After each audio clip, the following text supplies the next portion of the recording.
first ever episode of the Watchback. And Jeff was making fun of me because I proposed this show as, if it works, we're going to keep doing it. And if it doesn't, this may be the only copy of this show ever again. All right, Paul Fontaine, Jeff Hawkins, welcome, gentlemen, the hosts of the Dynamite Show on this channel and on this network. And we are going to talk about AEW's first ever pay-per-view entitled Double or Nothing. And in doing my research, I forgot about this part. But do you know, you guys remember this? Cody Rhodes and company actually called this All In Part 2 Double or Nothing. But the All In Part 2 was dropped before, probably post Tony Khan, when Tony Khan got involved. So that was a nice little piece of trivia to kick this one off. We'll have more of that on the show. But first, welcome, Paul. How are you this Sunday afternoon? That's early evening for you, I guess. No, it's still afternoon. 4:00. It's good. It's good. Yeah, been a good weekend. Baseball's opening weekend, so I've been watching a lot of baseball and not as much wrestling as I usually do. So that's always good.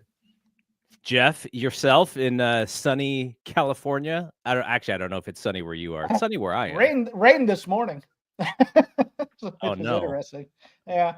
What? You know, March Madness is upon us, and it's anybody but Duke. God. Yes. This is not a baseball podcast, but I am interested. Have the Dodgers really taken over the town, or are they trying to make that happen, or has it actually happened? This is still a Lakers town until the Lakers are done. Okay. And then they'll get into the Dodgers. Okay. That makes me feel a little bit better, because at this point the Dodgers may go 162 and 0. Far too early for Dodger fever, but the people who have season tickets to the Dodgers very excited. But the town as a whole and the sports media complex in Los Angeles, they don't even start really looking at the Dodgers until the Lakers have been eliminated from the playoffs. The podcast I listened to set the over-under at 109.5. I mean, the whole thing is like, can they break the wins record or not? And I keep telling my Dodger buddies, I'm like, yeah, you guys can do it, but you guys need someone to chase you, because if you guys are up 20 games by the All-Star break, then you're not going to try very hard. All right, they got like a 10-man rotation. So. This is not a baseball podcast, but I was just very interested. Jeff being in LA. All right, so what are we going to do here?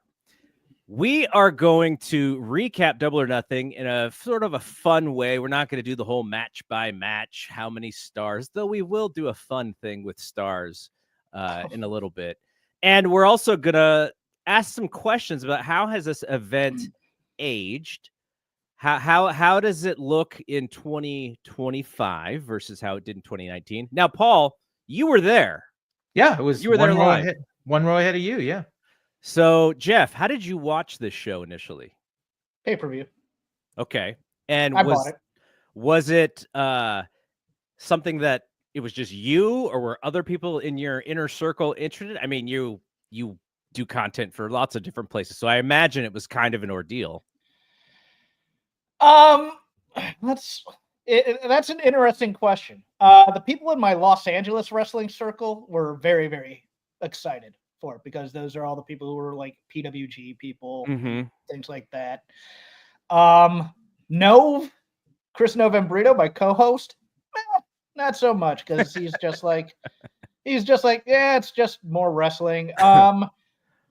And really, we were struggling a bit on wrestling, because we didn't like WrestleMania coming out of that 2019 one out of there.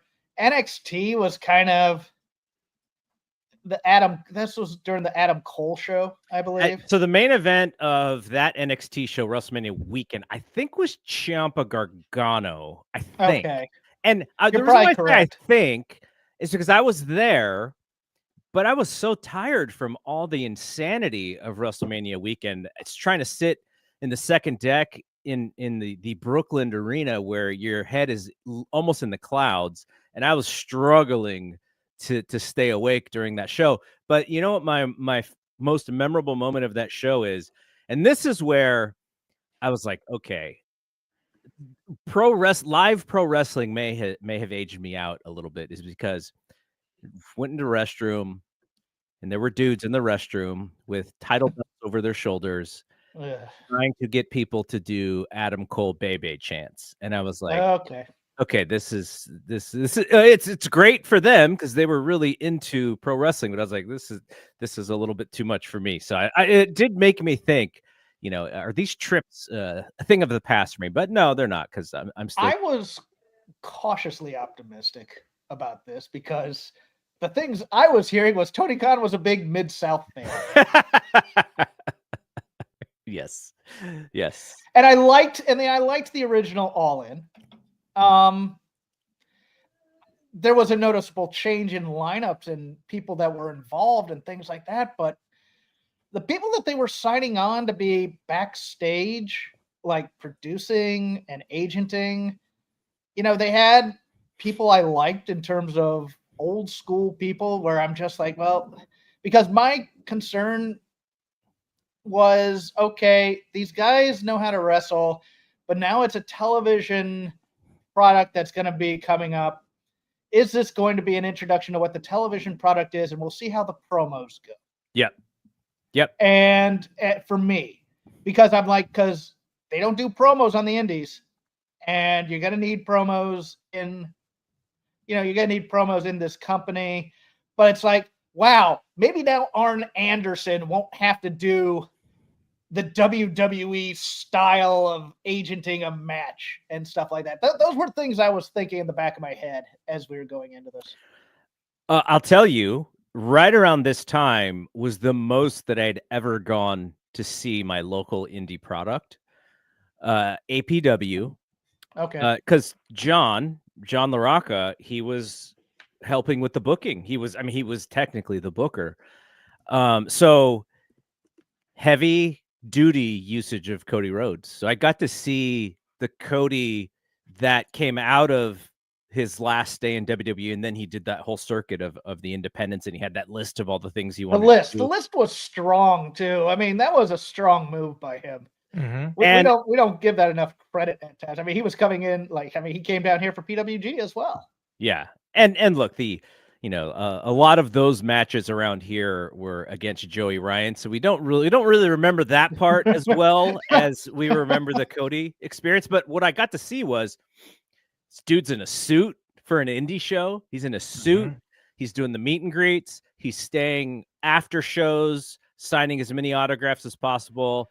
When I was talking to John, he's like, "Yep, most professional dude I've ever worked with. Just really understands everything, like exactly what you'd expect. Wasn't big timing anyone." And at that time, because indie wrestling was hot, you did have a lot of older generation wrestlers trying to come in and get some of that cash that was there, and big timing the local wrestlers at the same time.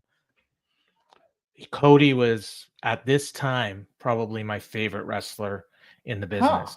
Yeah, and still is, honestly. But it's probably started around All Out.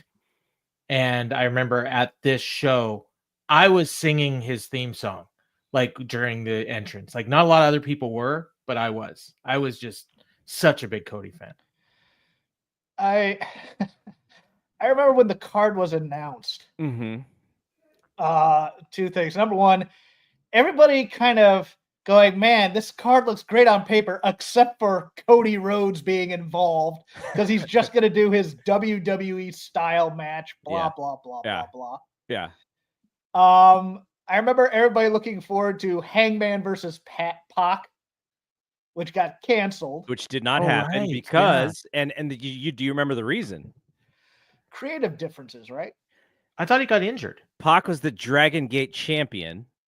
Yeah, he was going to lose the match, and so they didn't want to. He couldn't get beat. Essentially, didn't they? They did an angle on a show in England or something, right? There was like the week before they did like a double DQ or something just to actually do the match that they had promised. Okay. That and most of my indie friend fans going, how come Fred Yehi isn't on this card? When I looked at the lineup, like now, like before we started, like before I watched it, I pulled up the cage match thing and I was like, that was the lineup. Like I was like, but I remember at the time being excited. But if you look at it now and with 2025 eyes, and I know we'll talk about these questions in a while, but I just look at this lineup and it's like, man, that might be like the most underwhelming lineup on paper of any show that I can remember in AEW. But I haven't really looked at the other ones in 2019 and 2020. So All right, the so one thing Cody had ruffled feathers on was, I believe, at Starcast. He was talking. He was building up Kylie Ray, and said, "Yeah, she's genuine, unlike the people that kind of have a similar gimmick in WWE." And really, like, took that shot at Bailey. The Bailey fans. Yeah, I remember that one. It's like she does hers isn't an act, unlike some people, or something to that effect. I went, "Wow, catching strays over there." Well, look, okay. Cody has a few of those moments just based on him leaving AEW, because he was part of building a lot of those fences around AEW and taking shots. And, you know, he's of the mentality that you don't just let them bully you, man. You got to return fire. And then he had to go to the other side. So we will. There's a moment where I'm gonna pull up the sound bite of. You see what had happened was. There's gonna be one of those moments down the line here in a bit. Okay, so that's how we sort of saw it. I was hanging out with Oliver Kopp and with Carla Duran at that show. That's my memorable moment. And I think we even missed a lot of the undercard because we were just shooting the stuff before the show started. But what I want to do first is let's kind of do the origin story of AEW here. The reason why I want to do this is because I had kind of like a front seat view of all of this, and I had to like stay quiet about a lot of it. People who were in the old Facebook group may have seen some things about it.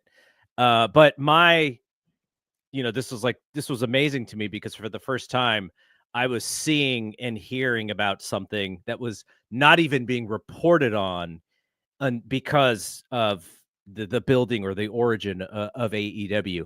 So let's go through that first. And I'm just going to read some stuff. I've done my research. Jeff and Paul, you guys can crack wise about whatever I'm talking about, and then we'll get into the show. Okay.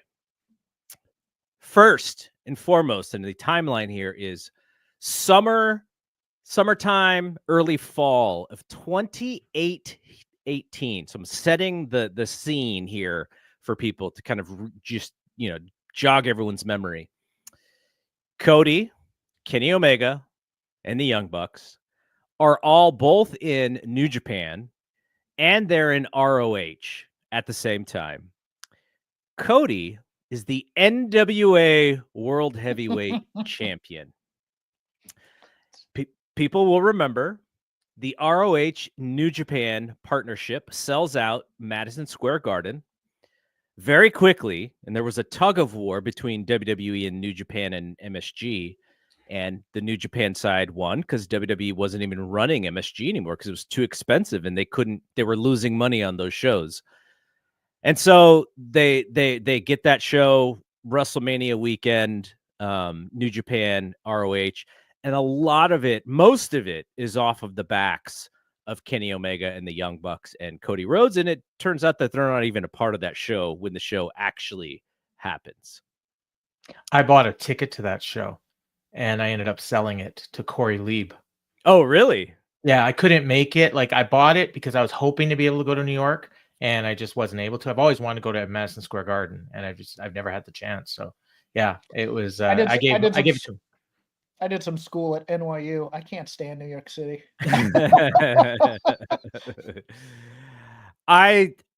My memory of that show is more about the arena than it is about the actual show. There were some really good matches, including the main event, Jay White and Okada. And there was some memorable stuff. You remember they tried to do the thing with Enzo and Big Cass like interfering in the show, and I'm arguing on Twitter with all these goofballs about whether that was real or not, and I was just like, was that a shoot? Come on. Wasn't there like a Jay Lethal match that just kind of died live too? I feel like because everyone was there to see like the New Japan guys and didn't really want to see ROH.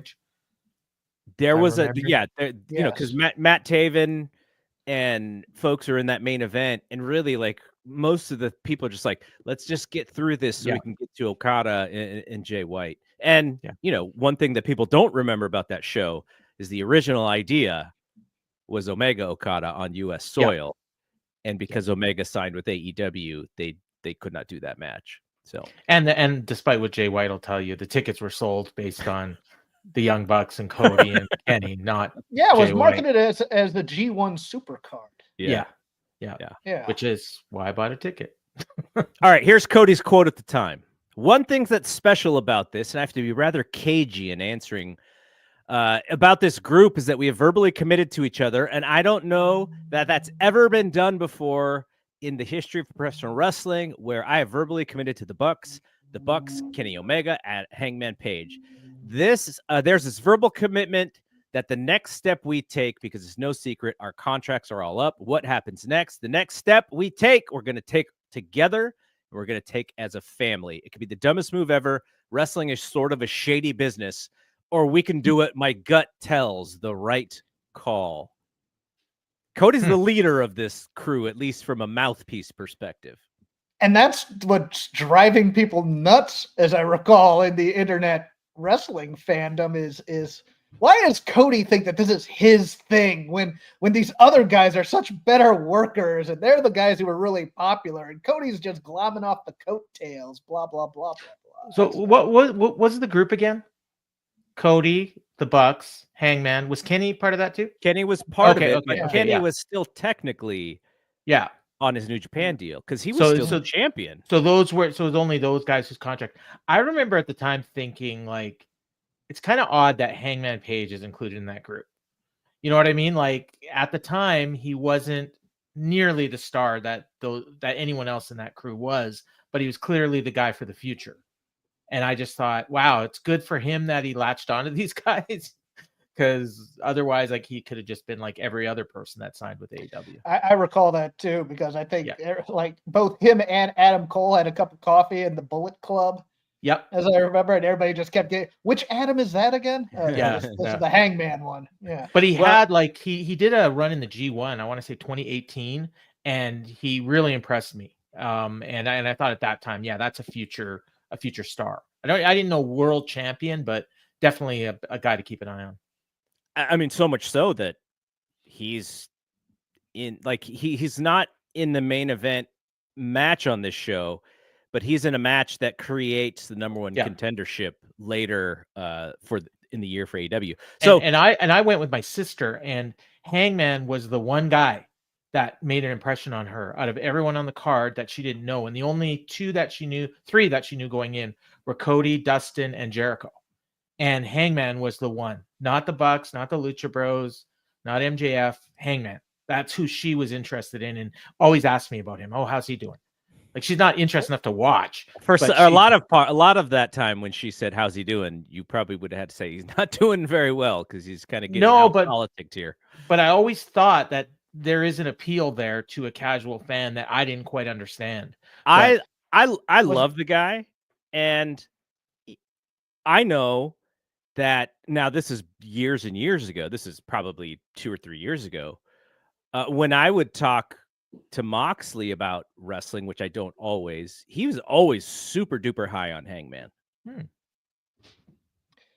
What was Marty Scurll's contract status at this time? Was he under contract with ROH and couldn't be part of this group? Because I remember, I mean, look, he was as tight as anybody with all. He's all over BTE at this point too. I think in January 2020, I think he was made the booker of ROH. I want to say, or perhaps that was January 2019. So he wasn't okay. Well, if it's January 2019, that would complicate things with this. But he, like, that was somebody that they wanted to bring in, and then ROH made him a great offer and made him the booker, and then he stayed in ROH, and then all the stuff happened in 2020, and then they didn't bring him in. Obviously, they're never going to bring him in. And Scurll, as you remember, has a big match on the very first All In against Kazuchika Okada that supposedly went like so much overtime that they had to rush through the main event. Yep. Sorry. Okay. Ray. All right. So All In happens, and Dave writes at the time, and this was a lot of my research from the Wrestling Observer, obviously. There may be potential, but a prospective player would have to spend a great deal, take a big risk, and ultimately realize they are in a big fight with Vince McMahon. The safe bet is to say, why bother? But the risky bet could be a winning one with enduring stakes. The thing about reading the Observer back during this time, Dave channels, Turner against or Crockett against Vince and WCW against WWF. And like, there's a lot of the history of him covering those things in this creation of AEW. But I did sense, because of who was involved, he was taking this one a little bit more seriously than the idea of other startups previously. TNA, before then, Lucha Underground, like those, like this one seemed to be a little bit more interesting to him than some of those other ones. Well, I think the idea of the looming potential media rights deal would be what would separate this from some of these other startups, that you didn't even have to worry about selling tickets or people getting over. You just had to find a network that was willing to pay you for your product, and the amount of money that they were throwing around meant that you could be viable. And I mean, it took 5 years to get there, but to your point, WWE has just signed with Fox. Right. They're not debuting until later in 2019, but they are about to or had just signed the deal with Fox. And I think they signed a big Raw deal as well at the time, like a huge increase from the previous one. Maybe I'm misremembering, and Garrett will have the timeline on this. I remember Dave being optimistic, but I think he really went 2 fists in when Jericho signed on to the deal. The two rumors, if you guys remember this story, I believe it was SE Scoops had the first post up about the idea of this company, but their focus was on Jim Ross and his agent, Barry Bloom. And Jim Ross doesn't actually sign until much later. And same with Jericho, because what Jericho is waiting for is for Vince to match. Right. And when Vince doesn't match, then he's like, okay, like, I'm back. But then when he signs with AEW, I think Vince calls him up and is like, dude, what happened? And he's like, you told me to. You said, oh, yeah. You told me to take the deal. And he's like, no, I'll match. And he's like, dude, it's too late. I already signed. Like, so there was there was that of Vince really not taking this whole thing seriously. I remember that. Do you guys remember what Vince is actually doing at this time? Wasn't he getting ready to start up the XFL? The XFL. Yeah. That was his interest at this point. And I think with Jericho, he probably didn't think that the offer was real, or that he didn't think Jericho would have enough faith that it was real to say yes. So he played a bluffing game or something. Did they have weekly television signed for? Not this yet. point? That does not come until Double or Nothing time frame. Right. Was it announced before the show? Because they didn't mention it on the show. You know what? I think it's just after, but I have it written. Yeah, it's just after. I think we knew at the show that it was coming, but they hadn't actually announced it. We knew that it was coming, but we didn't know where. Who was the one? Who was the internet personality, the Twitter personality? And I have no idea what this person is doing right now. Front Row Brian. Oh yeah.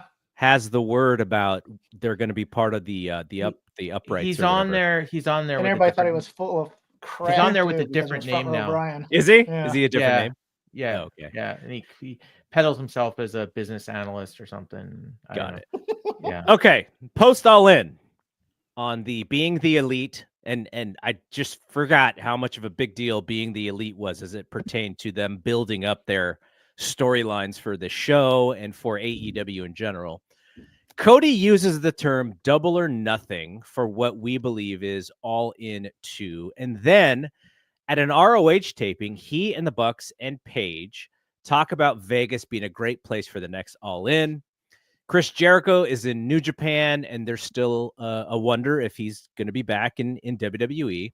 And PWG is still ongoing, but a lot of future is involved for them in what happens with AEW, because that's where some of that talent, the pipeline for that talent is in PWG. I didn't realize, well, I mean, I probably did at the time, but forgot, but like Darby Allin and Bandito and guys like that are right in PWG. Like they're the hot guys in PWG.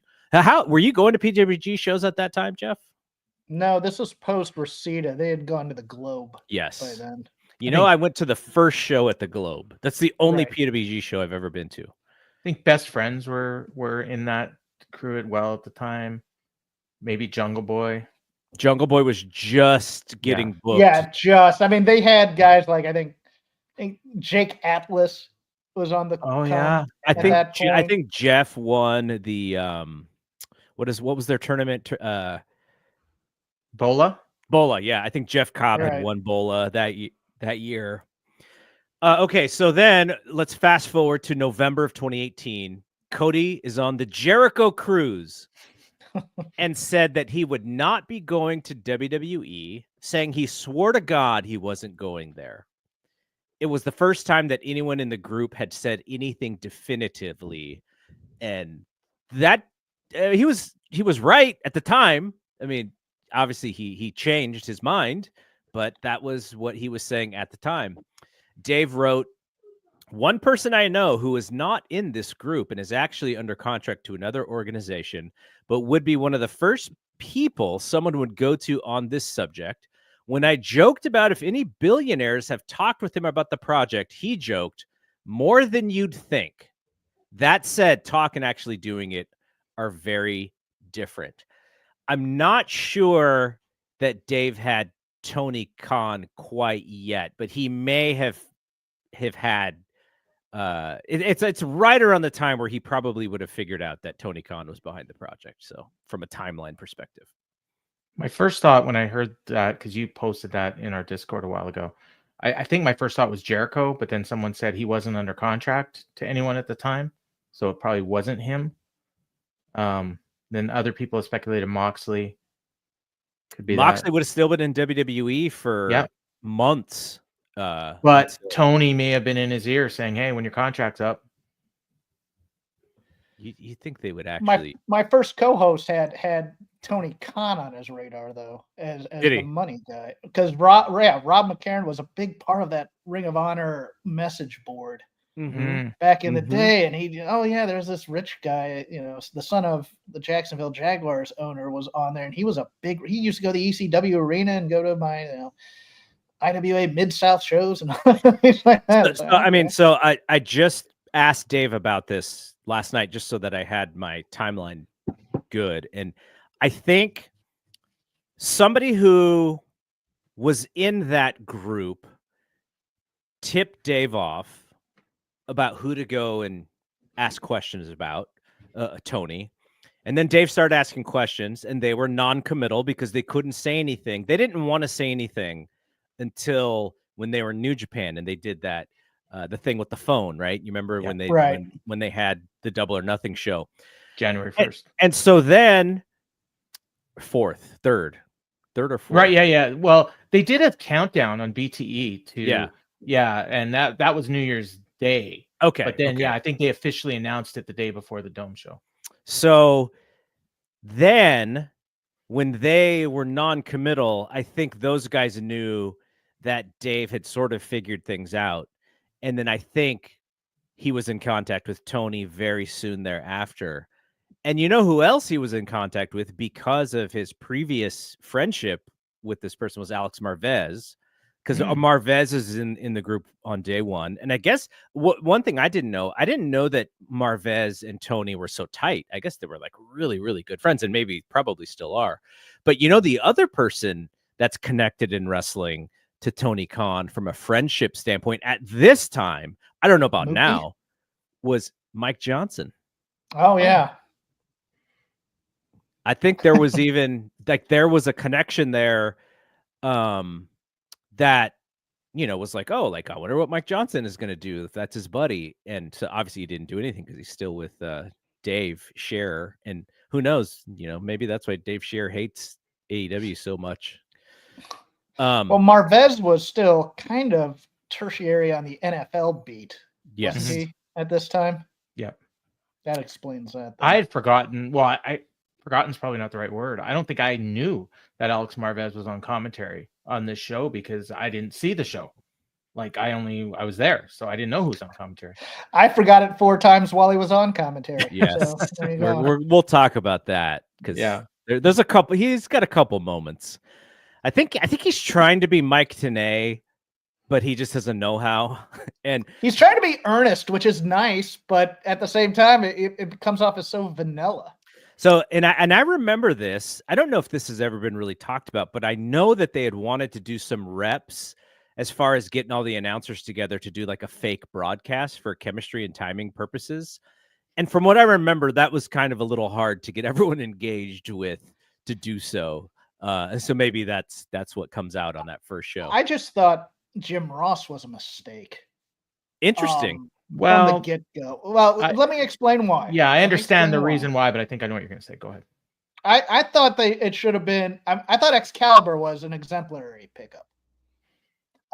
Because I had heard him on PWG tapes and things of that nature, and I thought they should have gone for somebody who wasn't. I thought they should have gone for somebody to brand it as their own, so to speak, as opposed to Jim Ross, who, while a grand statesman of wrestling broadcasting, had lost his fastball, and it was kind of obvious he had lost his fastball with his New Japan run.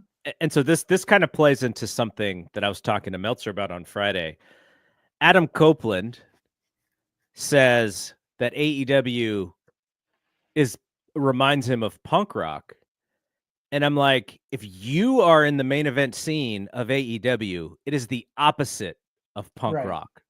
And so for Jim Ross, if this is a young product, Jim Ross being on the product ages the product just by being the announcer. But it may have helped them with the TV deal. Oh, I'm sure that's probably the main reason, because you take a guy who's been the voice of pro wrestling in North America for 20 years and say, hey, we've got him, including going back to TBS and TNT, Turner. I don't know if he was ever on TNT, but he would not have been on TNT unless on that one simulcast that they did, maybe. Be the same now if somebody was doing a startup and wanted to bring in Michael Cole, like you're bringing in that legacy. You're not necessarily bringing him in for the talent. Hey, Michael Cole, can you come on our TV and just start yeeting and off beat and off kilter? Just please, we need that. What a maneuver! Yeah. So now we are in December of 2018. At a meet and greet in Melbourne, Australia, Cody was asked about a new promotion and said to wait for January as an announcement will be made, and said the announcement would be bigger than anyone expects. CM Punk did an interview with MMA Fighting, because remember, he was still involved somewhat in the UFC. He said, he talked heavily about this startup group and said, I think at this point, whatever those guys decide to do will be great for them and their families. If I was asked what I would do or what I would say to them, because they could obviously go to WWE whenever they want, it's just a matter of, is this what's best for your family? And I think we live in a time now where WWE is not the end-all be-all. I don't think it has been for quite some time. I think the stigma is that it is, and it's still there. It probably will persist for many, many years, but enough people have been there and left that can, I guess, extol the knowledge of, hey, you know what? That place ain't all that. It's great. I love reading these quotes in hindsight, by the way. Like, how did CM Punk know that he was right at the time? Absolutely. I mean, In 2018, he was right on the money. Mm-hmm. And things change. Yeah. Mm-hmm. Twice, at least. Regarding he couldn't fight.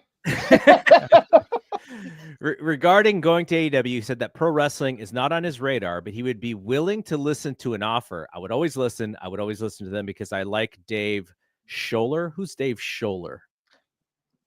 Scheller. Would it be a WBD exec, maybe? Oller? Yeah, I don't know who that is. I like. I'll let So Paul look that up, but I want to pause right here for a moment. Yes, Yeah. he'd be willing to listen. That doesn't mean text him. Oh, That UFC. means- UFC. Dave Scholar's a UFC guy. Yeah. yeah. Yeah, he left, but he left in 2017. So maybe he was rumored to be part of this at the time. We'll get to that. What Jeff? Yeah, is he was a talking about in PR second. guy. I got for UFC. more Punk quotes as in Okay. the lead up to this thing. So then he also says, "I like the Young Bucks. I text with Matt on and off, but business is business. I know Cody was out there in the media saying that an offer was made for All In. An offer was not made. Calling me up or texting me saying, 'Hey, if you want to come to the show and do something, we would love that,' is not an offer. He still gave all indications he's not interested in returning to pro wrestling." Yeah, he's gonna be a fighter. He's gonna be a UFC champ someday.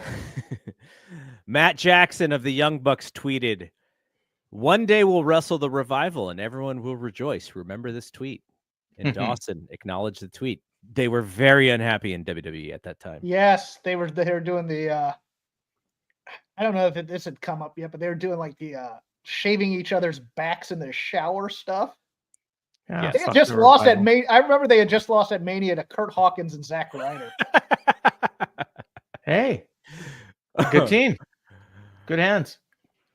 All right, so then Dave writes that on December 14th, the Young Bucks, he writes, "In what appears to be the end of an era, the Young Bucks and Cody, most likely Adam Page, and perhaps Daniels and Kazarian and others finish up this weekend with ROH at Final Battle at Hammerstein and a television taping the next day in Philadelphia." So Dave believes that that's going to be the end of them with ROH.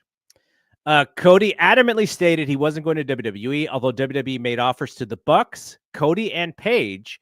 At this point, it looks like all are committed to the new AEW promotion that Tony Khan is looking at starting. So mid-December is the first time Dave writes the name Tony Khan. And AEW, I would assume. And AEW.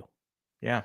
The first time, maybe I missed that or the way I read the Observer, I probably read it later. The first time I saw it was when the Bucks did it on Being the Elite. So I thought they were going to go for a ownership stake in New Japan and try and make the New Japan of America work. That's where I thought. But you remember who's running New Japan at that time? Yes, I do. Harold Mage. Yeah. Yes. And Harold Mage was like just offended. He's like, I don't. Yes, because he thought that this New Japan of America thing, he was doing these touring things, and I think he even did a G1 show, even though it wasn't very good in Dallas. Dallas, yeah. At that point. And then they opened the G1 in they had the US title tournament in California. Yeah, they had that Long Beach. The Long Beach show. I was at those shows. I believe that Tony Khan's original idea was to buy ROH and turn it into a competitor to WWE, but the Sinclair wanted too much money. Yeah. And that's where he went to Mookie and asked him for an evaluation of, what is this company worth in your opinion? And he sent him a bunch of documents and figures and stuff. And he went back to him, and the money that they wanted was double what Mookie said that the company was worth. So at this time, Sinclair is in the middle of buying up a lot of the local RSNs. And the idea is that ROH is just going to be the most syndicated pro wrestling show ever because they have all of these stations and RSNs to show this television show. And so they probably thought like, hey, we have something, they understand, they don't understand it from a wrestling perspective, but they understand it from the, having those guys with them and seeing what those guys mean.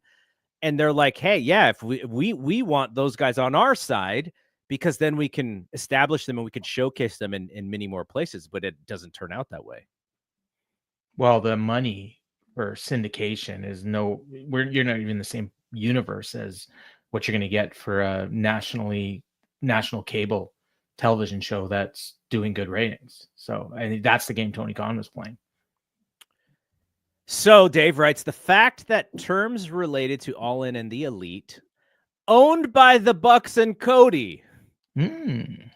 What happened there? They trademarked it. Probably sold it to Tony So in they must have exchange sold it for to Tony. in exchange Yeah, for the ownership stakes. Yeah, Or- because they needed a name other than Bullet Club because New Japan owned the rights to Bullet Club, so they trademarked the Elite, and then they sold the trademark of the Elite to Tony, I guess. Yeah. Are part of the trademark and filing and the identity of Tony Khan, who owns a sports analytics company and is part of the management with Fulham FC in the UK and the Jacksonville Jaguars in the NFL. So this is where Dave sends me down the rabbit hole of who's Tony Khan, and I was like, I know Shad, like I know he owns the Jaguars, and he's like one of the ex richest guys in the US or whatever, but then what Dave realizes is not only was Tony Khan like a longtime subscriber, but Tony Khan even told him that he sent Dave many reports from the Chicago shows or whatever when WWE was running. So that was kind of a funny thing. Is he was also on the F4W board. Was he really? Oh yeah, as Tony Khan? Think so, or like T-Con, with a number or something. Like people have searched. I haven't seen it in a while, but they've quoted posts that he's done. Like he was just a fan, Well, but he had contacts too, because I mean he's the one who put Charlie Arnold in connection with the WWE to get she later became Charlie Caruso. Right. Now she's with UFC. Right. Okay, ESPN. So Lady B asked, did Kenny get an offer to join WWE as well? So the hard part here is Kenny is under a contract with New Japan. And I think those contracts run out like at the end of every year, right? They're like all 1-year deals or whatever. So Kenny is not yet at this time a free agent like all those other guys are. He's got to wait a little bit. It was I think at the end of January, right? But then Dave writes, 3 of the 4 turned down WWE main event money, multi-year deals for more than 7 figures annually. So that's what they turned down in order to create AEW. So that would be Cody and the Bucks. Sorry, Hangman.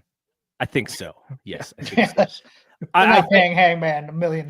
If I remember, you're getting $60,000 to come to the PC, and you're gonna love it. If I remember the story, they had Hangman pegged for NXT. Yeah, they did not have him pegged for the main event roster. You could be part of the Undisputed Era, and I think that was part of the breaking thing too. Yeah, that's one of the reasons. I mean, it was a minor reason probably, but that's one of the reasons they said no. Because they were watching what happened with Styles and Nakamura and that crew when they jumped from New Japan. Yeah. Bandito in late 2018 chooses to stay with ROH rather than going to AEW just because of the uncertainty of the new company. Mm-hmm. Was it on that show that they made him world champion, or is that Roosh? At You're the ROH historian. Why are you asking? Well, you know what? I remember things, but I don't remember actual details. Hang on. I need to mute. What? While you are, never mind. It was Jay Lethal. Okay, he beat Cody. BJ Whitmer. Everyone remembers the BJ Whitmer signing. He leaves WWE for AEW. Like he was working in WWE and he left to join this crew. Cody, at the end of December, this has been the best year of my career. I know a lot of people think that what we're getting ready to do is a big gamble. Some think it's very stupid, but I'm not filled with false hope.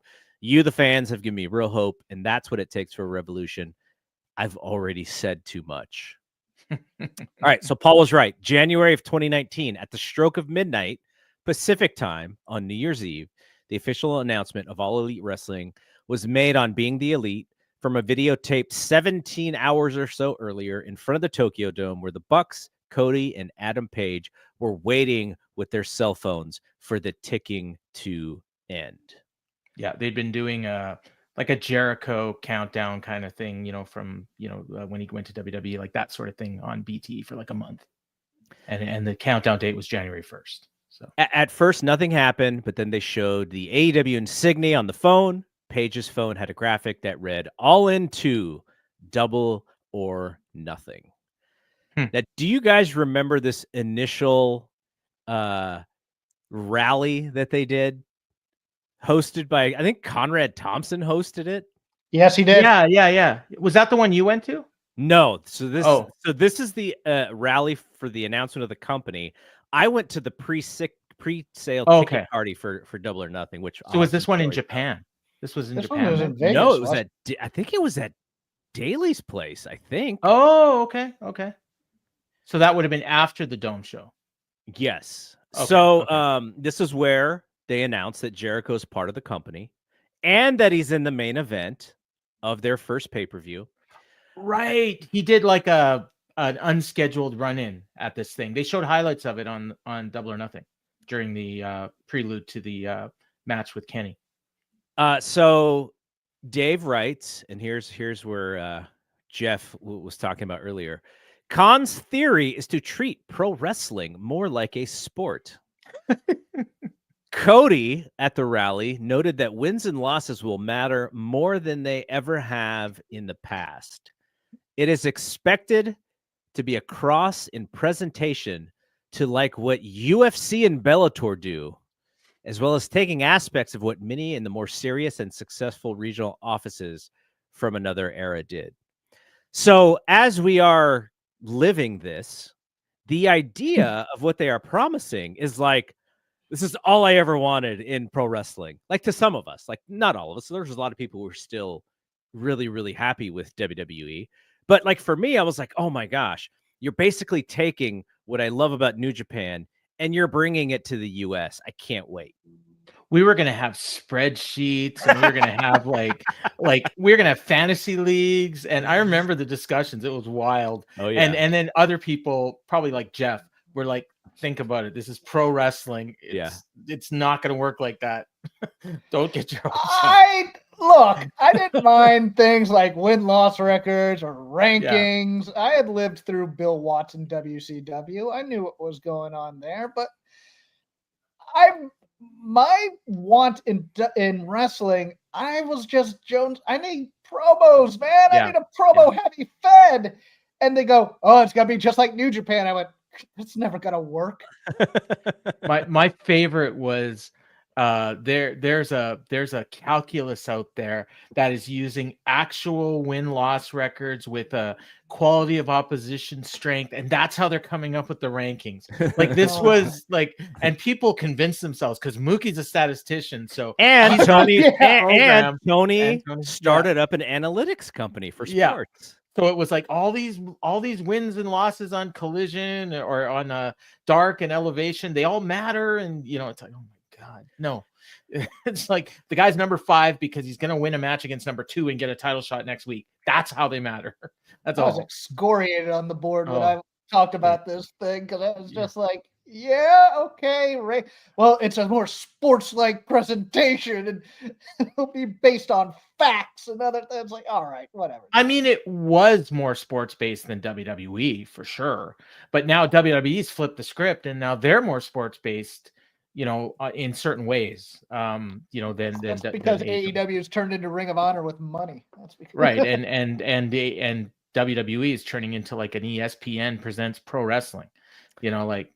So whatever, it's different. Yeah. So I forgot about this part, but Dave mentions that in the original offer to Cody and the Bucks, that they offered a 6-month opt-out, sort of like if you don't like your role, you can opt out of your contract, but that was literally that could have been an option for them too, because what they just wanted to do was kill the idea that AEW even gets off the ground. And that was probably before they had a TV deal. Yes, very much before they had a TV deal. So that when that they signed, they signed on as vice presidents too, correct? Yes. Yeah. They had, and has Mookie been hired at this point yet? I mean, I'm sure he has, but I don't have. It's not part of your notes. Story yet, but I know that I saw him at the ticket party, so I know he. Yeah, was he there. was. I believe he was one of their first. He was in hires. Japan. He was in Japan Yeah. when they did the announcement. Yeah, he might have so- been like the first guy who was hired, actually. Yeah, He I was, I remember at the time just thinking, "Wow, hey, good for him." It's a guy. When we who get was to like- about a month and a half, I have some interesting stories because I went to see Mookie in March or April of 2019 Ooh. when I went to the Final Four Oh, and had lunch. Yeah. okay. So Dave finally gives them, or not finally, he gives them their own section in the Observer in the very first issue of 2019.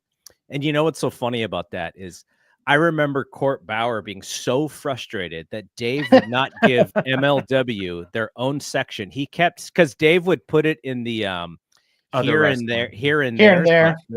And Court was like, that is the worst place because in their mind, Dave thinks of your organization as like a jabroni organization. He was so mad that, and then Dave gave MLW like their own section.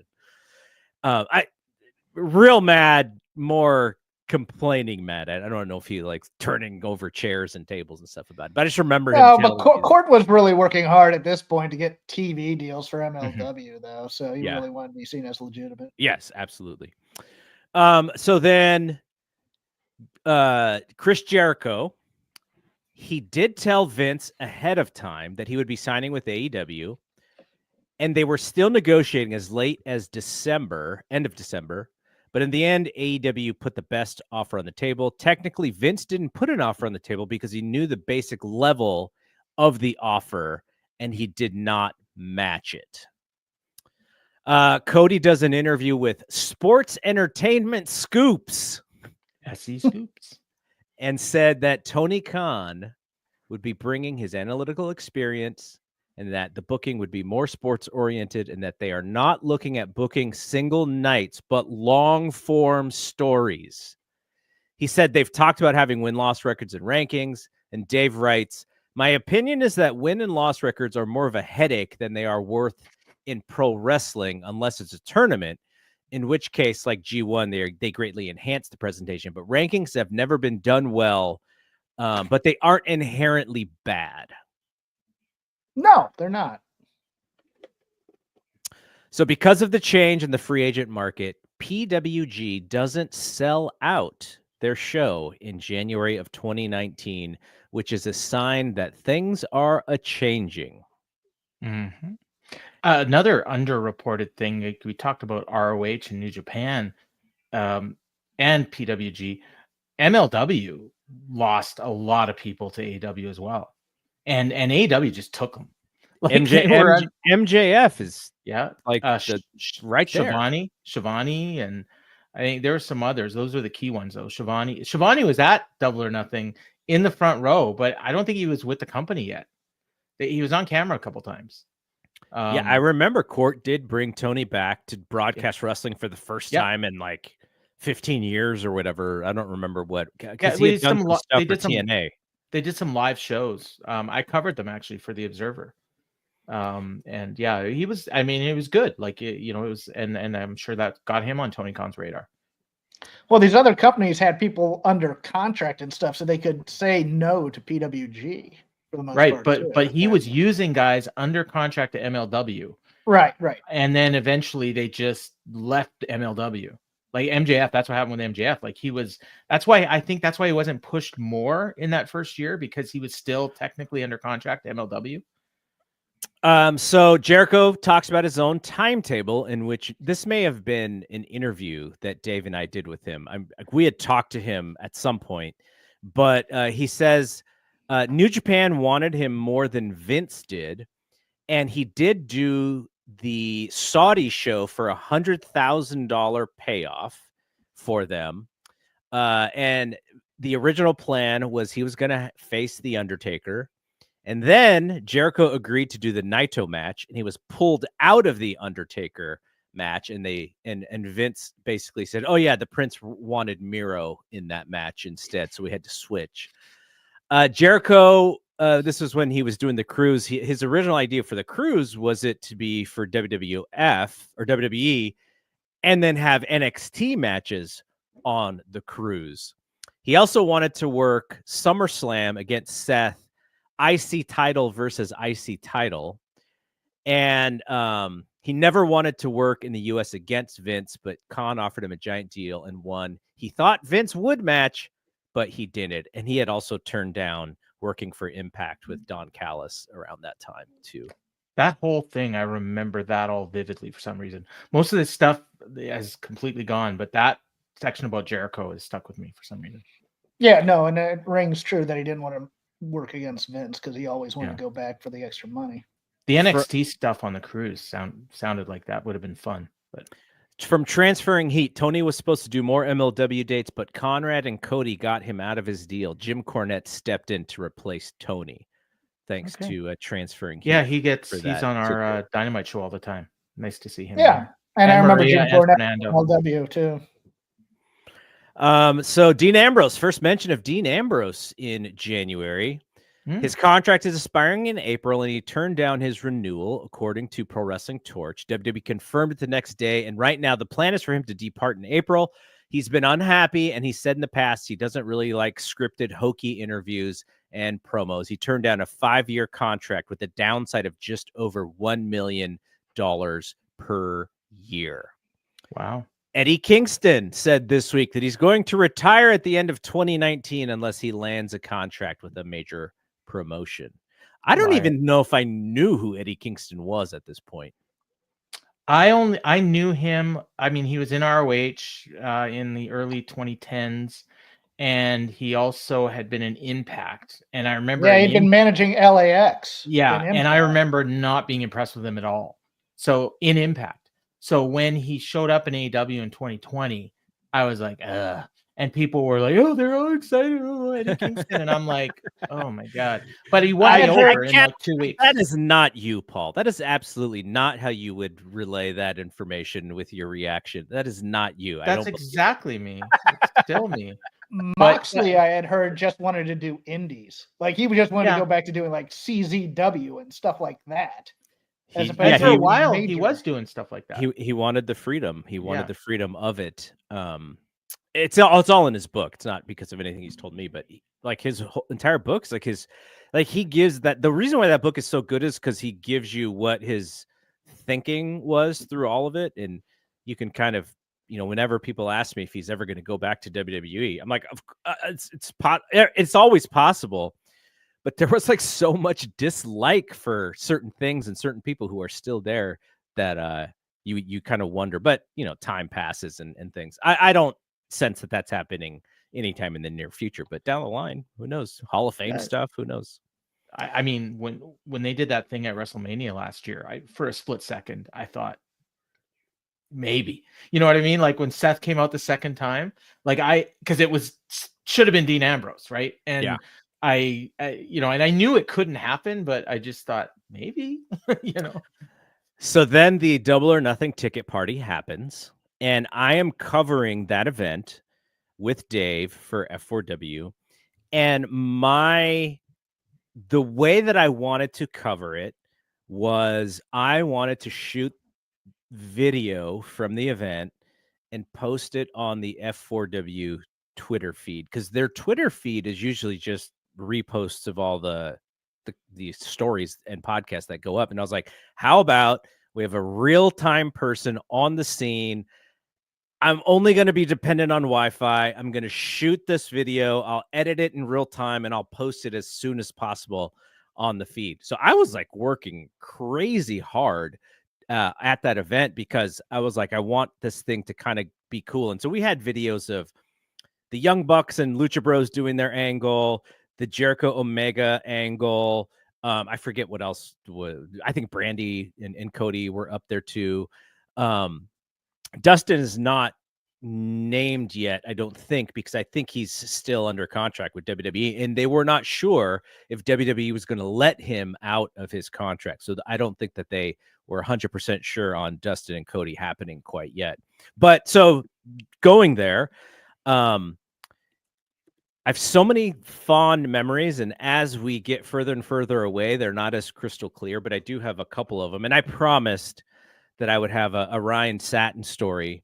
And now at the time, I had a huge dislike for what Satin was doing as far as content was, because he was very anti observer and anti F4W, and he was, pretty cavalier about it.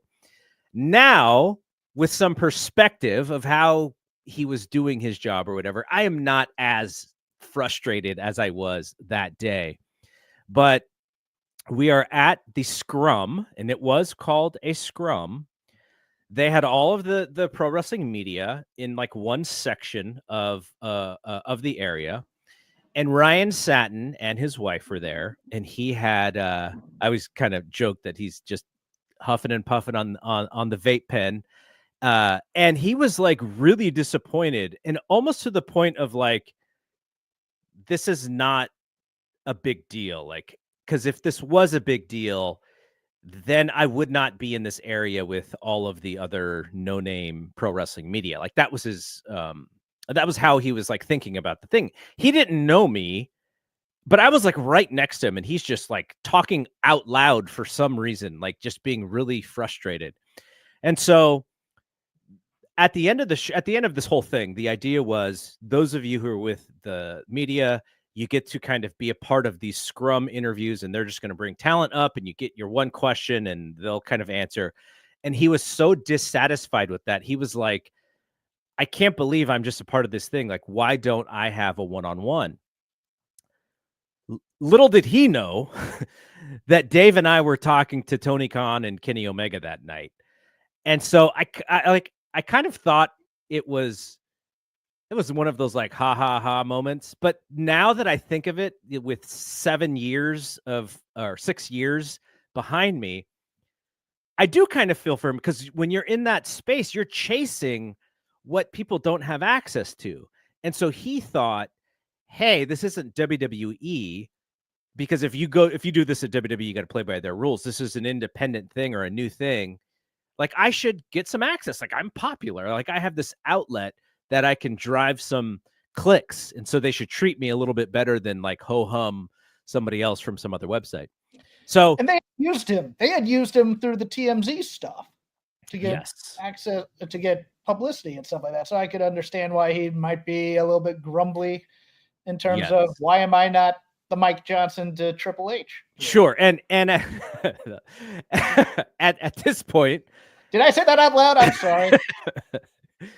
Don't lock those guys in the He's the booth at WrestleMania. I don't care. But for Tony Khan, like Dave Meltzer, like getting to do an interview with Dave Meltzer was probably a pretty big deal for him. Sure. But at the same time, Dave is already working that relationship too. So, because a lot of what, reporting, this whole thing is about relationships. It's how can they use you, and how can you use them for you guys to both better your jobs, right? Like, that's the deal.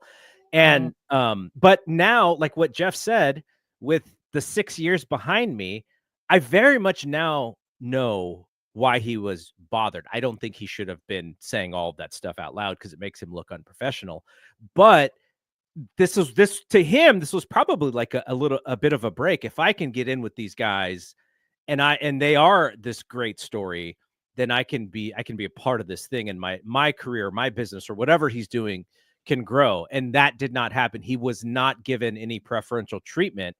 And so, but to me, because he was saying all of those things, I was like, yeah, fuck that guy. Like, we're going to get all these interviews. Like, that was my mentality. And today that mentality is a little bit different. So what happens is we get to, it's at the MGM, and David, let me give a little background also going into the setup of AEW. I alluded to this earlier, but I don't think I'll be talking out of school by saying these things now, 5-6 years later. During the formation of the company, there was a lot of unease between the wrestlers themselves and the non-wrestlers that they were get to setting up this company. And part of that was also, they didn't know that some of the people who were non-wrestlers had been wrestlers at one point. Like Mookie, yeah. Like Mookie. Yeah. Because I'm talking about Mookie. Specifically. Probably Excalibur too, Yeah, and there was also a in terms of the wrestlers wanting to do things for BTE, because this was their big media, their big advertising point of getting pay-per-view buys at the time, was the viralness of being the Elite. Well, we have an actual grown-up big boy corporation now, full of rules and bylaws and text forms and things like that. Yep. And there were people in the company who were like, well, we'll just pay them under the table like we always have for these things. And it's like, no, we can't do that. We need everything to be, signed, dotted, all that other stuff. Especially concerning wrestlers who aren't American. That's another thing that I was also helping out AEW with at the time. Kind of, because the law firm that I had just left had done all of WCW's immigration work. Oh, wow. And I had read through some of that paperwork. That was kind of interesting and fun. But that lawyer had left the firm and had started up with a smaller firm in Atlanta. And I gave AEW contacts to them. Now, I don't know if they ever used him or not, but I mean, this guy knew everything about immigration law that you could possibly. I mean, he was one of the best ones you could get. A guy by the name of Daryl Buffenstein. And so I was like, oh yeah, I had just said offhand, oh yeah, my firm handled WCW's immigration work. Would you like the contacts for those guys? Oh yeah, sure, we'll go do that. So it was a very, I mean, it took some time for the. And it's so funny reading about especially the brawl out stuff where you had legal and all these other people. And by that time, as more and more family members became management backstage and stuff like that, and became friendly with a lot of the corporate people and stuff like that, how intertwined everything became. And that became its own issue down the road. Like, especially like the friendships between legal and a lot of the vice presidents and their families and things of that nature, which still go to this day, as a matter of fact. So, yeah, I just found that part funny because I'm talking. It's like, yeah, there's some angst. Why? The wrestlers don't trust us. Yeah, I can imagine. Sheesh.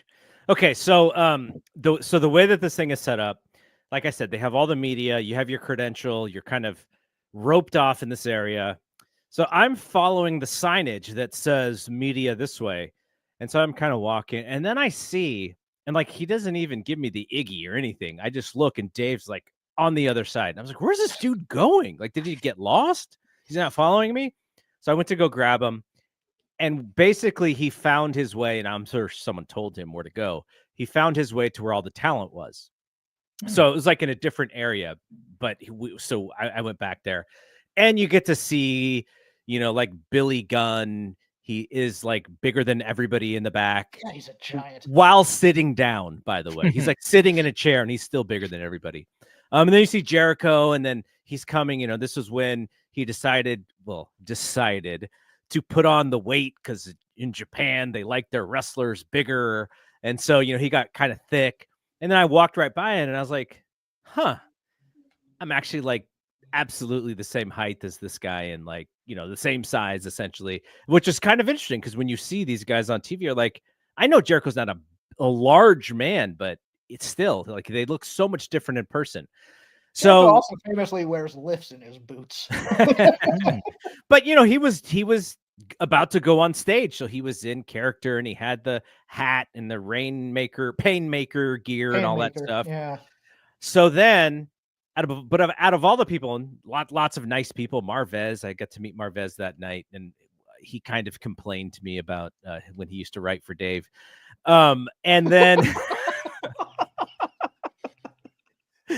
And then, who do I see in the back? And this is the person that I actually marked out for. Like, the wrestling stuff is the wrestling stuff. None other than ESPN NFL writer Bill Barnwell. And I was like, wait, I know who you are. What the hell are you doing back here? And I didn't know that Bill Barnwell was a wrestling fan. So we got to talk for 20 minutes or whatever. Nice. And he still returns my DMs to this very day. Love Bill Barnwell.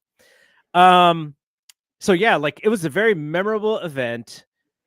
Just seeing, and also it's kind of fun seeing Dave interact with these guys, because I know some people may not like him, but at the same time, just him writing about AEW being such a big deal is helpful for them. So it's like this weird interaction in the back. I would say most of the, like, I didn't see anybody like throw any daggers at him, but I just know because I was there. Later I would being at StarCast, you can kind of see who may be a little uneasy around Dave and who will like pat Dave on the back like they're buddies and stuff. Like, so just being around that type of environment. I mean, like I said, it really is about networking. It's about, who trusts you and, who wants to talk to you and why they want to talk to you and what do you get out of it versus what they get out of it. I got to see sort of the master class in that I saw something similar to that. I was at Dave's first PWG show. Mm-hmm. And I was the first person to greet him, actually. Oh, I know him. That's it. Oh, hey, how's it going? And then, of course, the wrestlers pull him off and he goes, and then just watching him kind of, because at PWG back then in Reseda, you'd have all the guys with all their merch around the ring, and they'd basically be shaking hands and taking photos and stuff like that. And Dave was working the room, and I was just kind of watching Dave work the room. And it was fascinating people watching. Mm-hmm. Who was kind of cold and who was very, hey, yeah, I know you are, et cetera, et cetera. And the wrestlers are very interested in knowing what he thought about their match. Like, that was the thing that fascinated me, because there are some wrestlers from the older school who wouldn't care that, at least they wouldn't care publicly. They may care privately. But when I saw Zack Sabre Jr., he's like, comes up and he's like, hey, what'd you think? And, I've never heard Dave actually tell a wrestler anything negative. It was always really positive. But of course, if it's Zack Sabre Jr., it's going to mostly be positive. But that was interesting to me as well, was just the fact that they really held his opinion in high regard, and they probably knew that he was going to write about it or something. So maybe, be friendly and probably works out for the best. Grease the rails a bit. Yeah. All right, let's now that we're kind of in this double or nothing thing, we'll zoom past some of the rest of this because I do want to get to the show. So this is where Dave and I interview Jericho on air, and he says that Omega and the Bucks wouldn't have a chance to really get over in WWE. He personally would still be doing the list, and Cody would be doing Stardust. That's what he thought WWE would do with all of them. And so he's mostly correct. I mean, there were people that thought Cody would be doing Stardust when he went back in 22. Yeah, exactly. AEW's ticket buying fan base, because at that Double or Nothing ticket party, they sell out the whole shebang in like minutes. Yes. Dave writes that the AEW ticket buying fan base is a direct correlation to unhappiness with WWE and WWE running off their own fans. I remember the narrative being it's because they've made their tickets so cheap so they could sell them out. Well, there was something to that. I think like we got great seats, and I want to say they were like $70. Yeah. We were in the lower bowl on the lower level. Did you buy them through? I bought them through. F4W?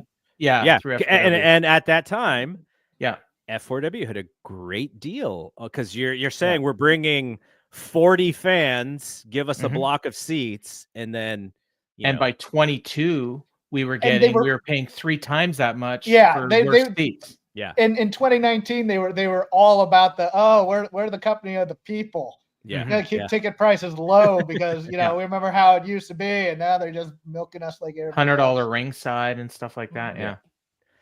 All right, now we're getting to the nitty gritty. March 2019, WWE releases Arn Anderson. Also Sean Spears. Conan, of all people. Go ahead, sorry. I wasn't trying to I wasn't trying to dismiss Sean in any way. I just said the Arn Anderson thing like that. No, but you did. Because of you. Because of you. Because you're a Tully guy, but you're also an Arn guy at the same time. I'm a JCP guy. Yes. So Conan is talking because Conan and AEW and AAA are working with. Hold on, Conan was talking? No, get out of here. Wow. He yeah, I Sorry. think the Bucks at this point are AAA tag champs. I think. Yes. So, Conan said, they won't interfere in any of the planned finishes on AEW shows. He said they'd give him the heads up on finishes, and it wouldn't affect his guys. And he also said that he thought Tony Khan, he believes in Tony Khan as working, as learning from the mistakes of the past. So I'm assuming that means mistakes of WCW, which Conan saw right front and center. And that now that relationship is not great, obviously. Oh, yeah. Conan liked Tony Khan until Tony Khan stopped paying him. Yeah. Yeah. April 2019. So this was WrestleMania timeframe. Do you guys remember the Omega Man documentary that had come out? Yeah. Yes. Yeah. Yeah. It was on TSN. It was not your because Kenny did an interview with you guys. Yeah. Over it too. Yeah. Not your normal pro wrestling documentary. Very like thoughtful and lots of stuff that a lot of things don't get covered. Very much focused on the unique relationship between him and Ibushi. Him and Kota Ibushi. Yeah. Yeah. So WrestleMania that week, I got to hang out a little bit with the Jungle Boy, but he was not in the greatest space. I mean, I think he's also a little bit shy, but it wasn't that much longer after his father had passed away. So, but I remember him being there. I also remember the story, which I've told many times, of being at the hotel where a lot of the WWE folks were staying, and we're just hanging out with some. John Rock is really good friends with NXT referee Tom Caster. I forget what Tom Caster's WWE name is, but so we were hanging out with there. Dave Jutra, JR Kratos, and folks were there too, and Jeff Hardy was there, and not once but twice came to us in a span of an hour to ask where the bathroom was. It's like, brother, it's right behind us. It's like you'd have to, like, I don't know what he was doing that evening that made him forget the first time that he had asked us, but that was his Marty Jannetty impression from Dallas. Yeah, kind of reminded me of that a little bit. That's what I was thinking right then. Yeah. Okay, so sports media website The Wrap wrote that All Elite Wrestling was in advanced talks for a weekly television show that would likely air on TNT. And then this was where Front Row Brian wrote about the upfronts that are scheduled for mid-May. So all of the TV stuff comes out, and it looks like they are going to be on Turner, though Showtime was discussed at the time. At the Hall of Fame speech, Triple H calls AEW a pissant company and mocks people for having executive titles. And this was after they had allowed Billy Gunn to do the show, right? I think it was in direct, like, taking advantage of that. Like, yeah, the reason he was there, like he said it with him on standing stage. right there. Yeah, yeah. He said, Vince will buy out that pissant company. Yeah, and put it all out of work. Jim Ross officially signs. So a little bit before Double or Nothing starts, Jim Ross signs. AEW signs Shima, and there was thought that he'd be in AEW full time, which did not happen. And I don't exactly remember when his group, was with OWE or whatever, they'd brought some of the, because they opened the pay-per-view. I'm gonna guess that was pandemic related. That's what I was wondering, is if it was pandemic related.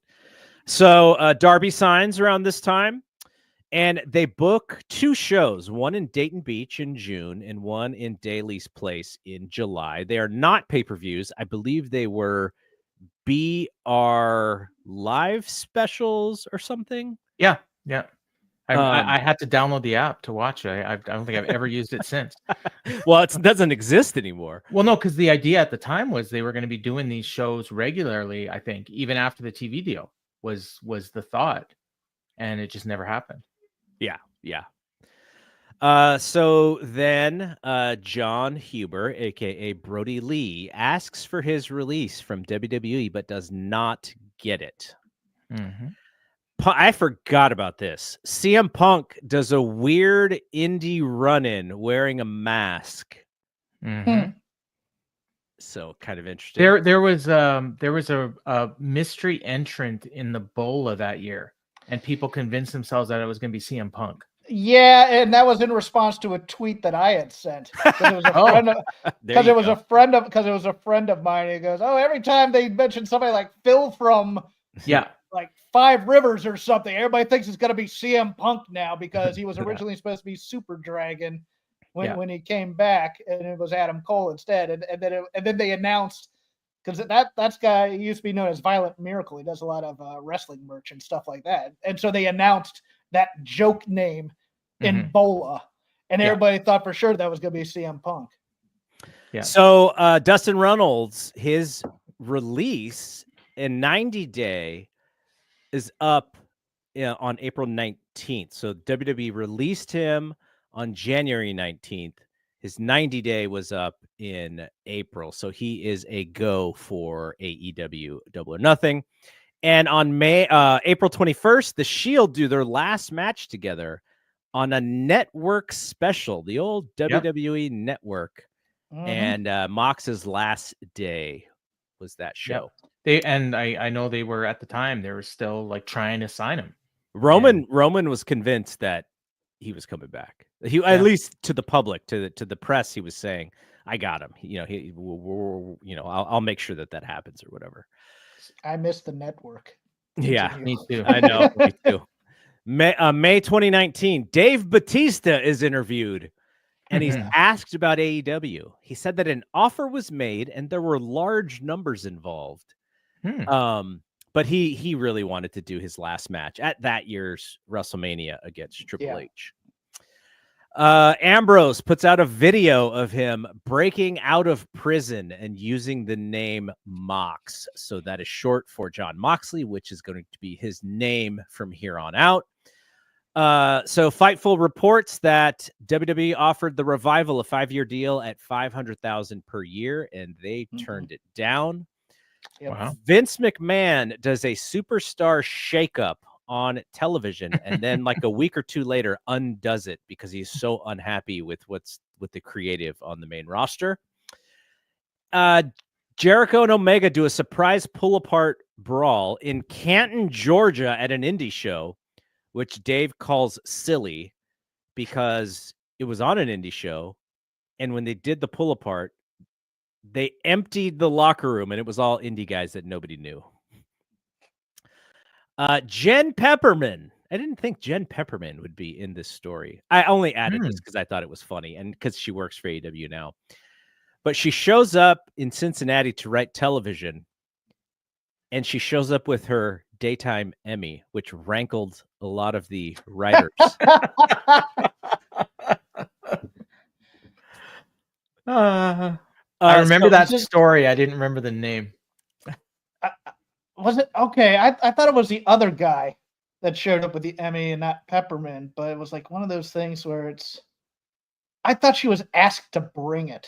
So that is her side of the story. Her side of the story is that because they were going for an Emmy at the time, and they wanted, this is like what the whole point of this creative is. Yeah, Vince wanted her to like show it off or something like that. Yes. Yeah, but this is what you should be working for, kind of a thing, or whatever.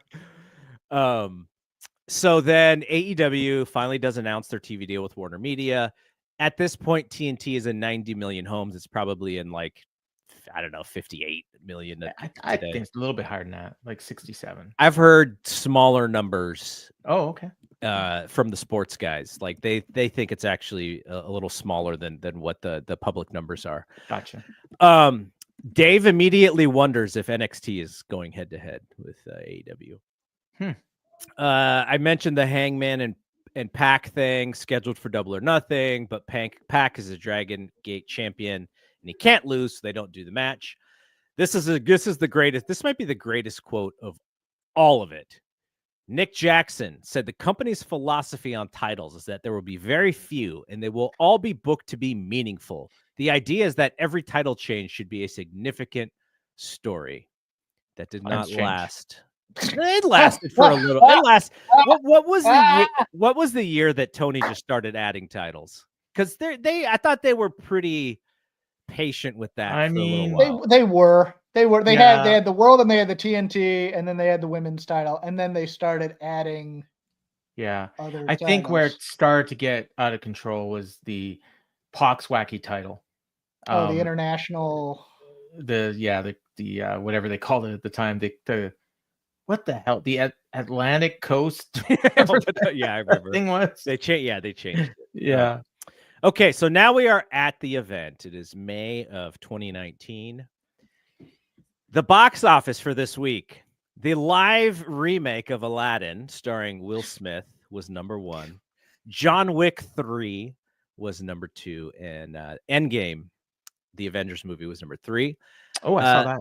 Top songs of this time frame: "Old Town Road" by Lil Nas X and Billy Ray Cyrus. The most successful song in Billboard history, I believe, until Shabuzi. Until what? Oh, Shabuzi.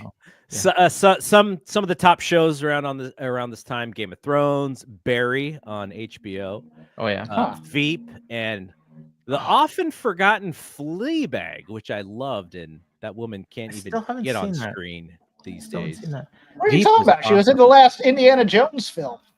Yeah, but nobody saw that. That's the problem. For an Because of Indiana her. Jones film, nobody saw it. No, but so she has this like crazy deal with Amazon, and they've just never put anything out. Phoebe Waller-Bridge, right? Yeah, that's her name. Mm. Okay, so I have a bit of trivia for you to start this. Oh no. Who was the first wrestler announced ringside for AEW Double or Nothing? Now we're talking pre-show, obviously, because there was a pre-show before the main show. Who was the first person? And they did this for a reason. Okay, so this is a good time to play this. I was at the first show, but my sister and I were at the Excalibur Casino playing blackjack and watching the Raptors and the 76ers. I believe it was game 5. Was it playoffs? Yeah. Yeah. It was the game before the game. And so I misjudged the time and thought the show started 2 hours later than it did, because I don't know what I was thinking. But I think my email that I had my own time central. So I was like, so we got there, I thought an hour early, and it was actually an hour late. So I missed the complete pre-show. I got there as the opening match on the pay-per-view was starting. So I wouldn't have seen whatever you're talking about. Yeah, I missed it too, because like I said, I was hanging out with Carla and Oliver. Yeah. So that person, and this person gets a big pop because of being the elite, none other than Brandon Cutler. Oh, interesting. He had 2 contracts, but not a lot of people know. One is a wrestler and one is an executive. Okay, so I gave you guys some questions beforehand. Right. And I wanted to know, as you were watching this show, what aged well from the time of the show to today. And we'll let Jeff go first with, or actually no, we'll let Paul go first with all of them, and then some of it may help. I've got my answers written down. So. And then I'll follow up. But what do you think has aged well from that show? I thought the Bucks and Lucha Bros match could be on a pay-per-view today, the exact same match, move for move, and it would be the best match on the show, probably. So that's what I had. That's a good one. I have that as an answer for another question, but it's along the same. I did too, actually, but I changed it. So I wouldn't have the same answer twice. I can actually go if you want to go last, Jeff. Go ahead. Okay. The thing that I thought aged really well is I thought MJF and Hangman being presented as 2 of the future stars has actually worked out really well, because they are working together, not on this pay-per-view necessarily, but they are front and center, 2 of the top stars in the company today. So I thought being presented as future stars on that show, and that actually coming to fruition, I thought really. I have that segment as another answer, and it's not positive. Oh, so. I do as well. Okay. Do you have any thoughts? I think Hangman being introduced as the wild card was really a good moment. I wish it hadn't done on the pre-show. I went with a more macro answer.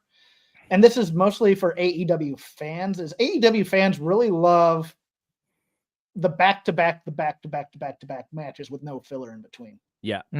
Okay. And for them, this is that style of pay-per-view where you can get 30 matches in a 6-hour period. Although when the match before the Cody Kenny match started, when the Cody Dustin match ended, there was 2 hours left on the broadcast and 2 matches. So there was some filler. There was some filler there. You're correct about that. I also just think Cody's storytelling has aged well. Yeah, that's a good call. He definitely was the opposite of the Bucks, of everybody else. And the way that they did that match. Another thing, like you guys had mentioned, you know what? One thing I really liked on this show was the 3 video packages for the last 3 matches. Yeah, I thought those were so well done for the time, considering a lot of that footage was shot for the YouTube show. And I really like the storytelling and all of those. And I actually watched them because it's been so long since I saw it. And normally I skip that stuff. Yeah. I didn't watch the pre-show again, by the way. I didn't either because it wasn't on the Mac. It wasn't on the Max version of the show. Okay. I'm sure it's on you. I'm sure you can find it on there. It's on Triller, and actually, for people that have Triller, it's actually free on Triller. I was surprised. If it counts, Kip Sabian being on a pre-show as aged well.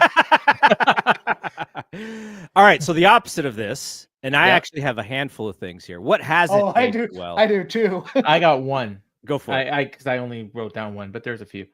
I thought MJF's promo didn't age well. Oh, about Bret Hart.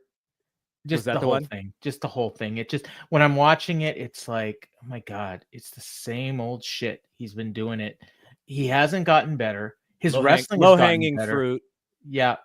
And just here he was like very young, like so young. And I just thought he's gotten better. So his promos are better, but it's still the same shit. What's really improved with him is the wrestling. Yeah. And they don't really focus on that with him, but he's turned into an excellent wrestler. But as far as a promo, he used to be the best in the business, and I wouldn't even put him in the top 50 now. 50? Yeah. Are there even 50 wrestlers who actually get on TV between the two? Well, if there is, they're all better than him. And I know it. All right, Jeff. The 10 count stipulation and that was I circled that one. So what Jeff is explaining is in the very first match. So it's Kazarian, Daniels, and Scorpio Sky against the OWE guys, and Jim Ross and I forget who explains it, but the idea is in pro wrestling tag matches, you tag in and you have 5 seconds to do double team moves before the other guy has to leave the ring. And so you'll see it's really like in AEW and in New Japan and in WWE to an extent, it's really infinite because the referee can count and stop counting whenever they want. But the idea here was we're going to let them do it and let it be in the rules more for a 10 count rather than a 5 count. So that was like the first rule thing that they announced on this show. And it died by the time the Bucks and the Lucha Brothers. Yeah. Other just random, Rick Knox being a competent and well-respected official.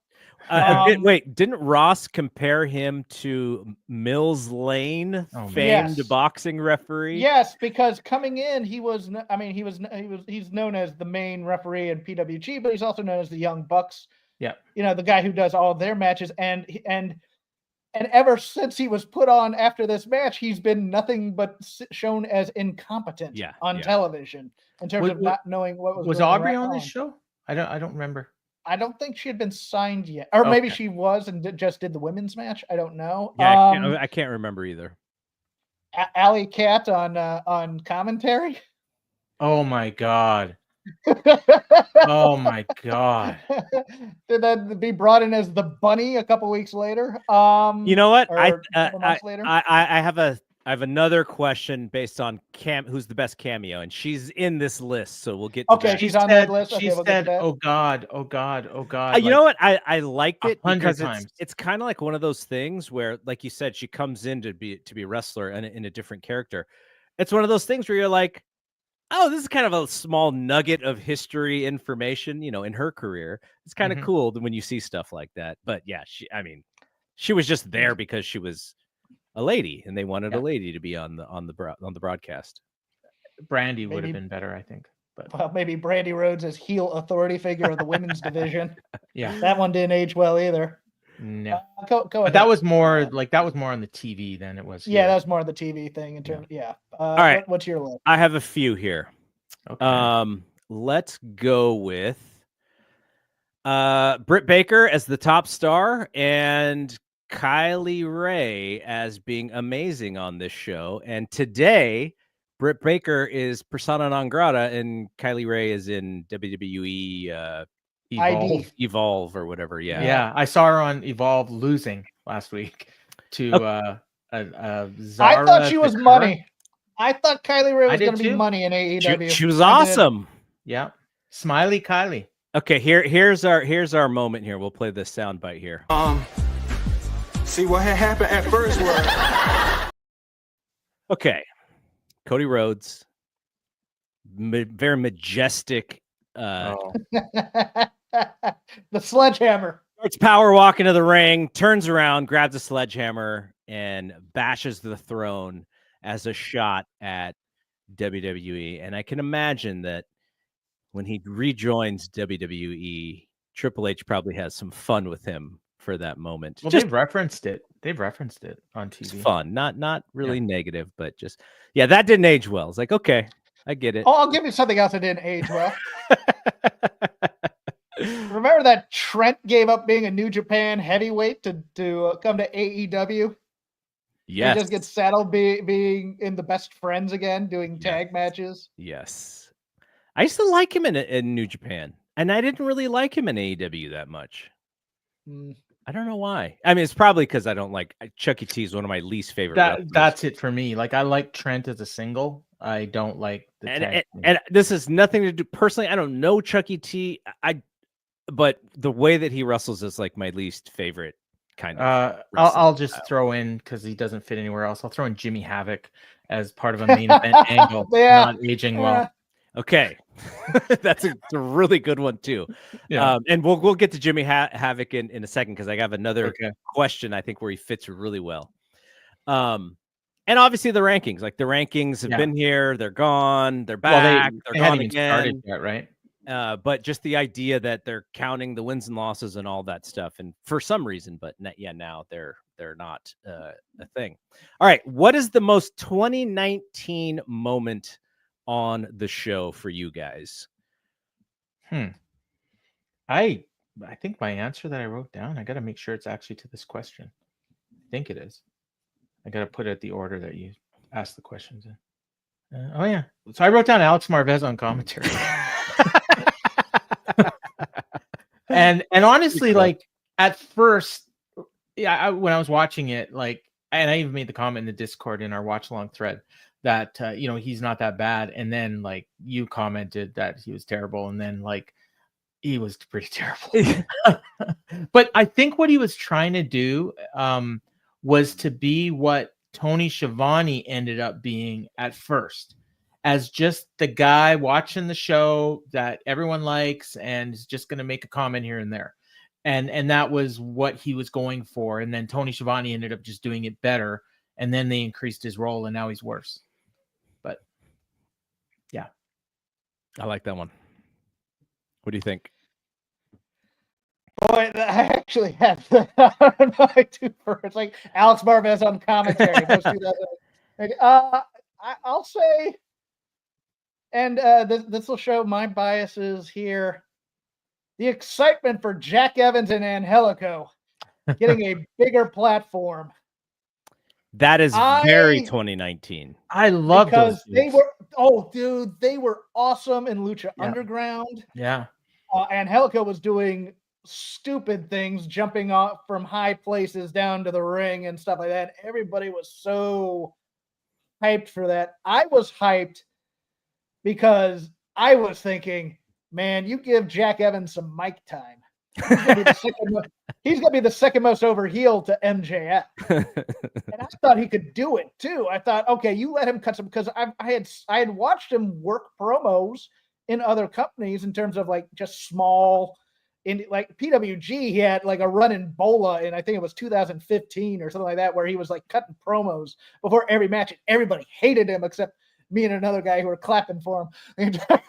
Well, he kind of got a lot of experience just doing F4W Daily with Brian. I feel like he was a like a handful. But you watch him in that match, and he's cutting promos on the crowd and stuff like that. I'm like, yes, give him a microphone, and this guy is going to be a millionaire. And then what happened? And he decided he would start no-showing gigs by staying in Mexico, and then I think he had some legal issues where he had to stay in Mexico, and Angelico went to AEW Dark. Yeah. Yep. And tagged up with John Cruz. Mine is very similar to Jeff, because like I said, at this time, and the previous years past, I'd been going to way more indie wrestling than I've ever been going to in my life. This battle royal that they did to determine the number one contender, I'm going to give you a list of the people who are in this. They showed highlights of this thing on the main show, and I didn't recognize half the guys. Michael Nakazawa. Naka. Dustin No Legs Thomas. Yes. Sunny Days. I have no idea who that is. Nope. Jimmy Havoc, who we mentioned.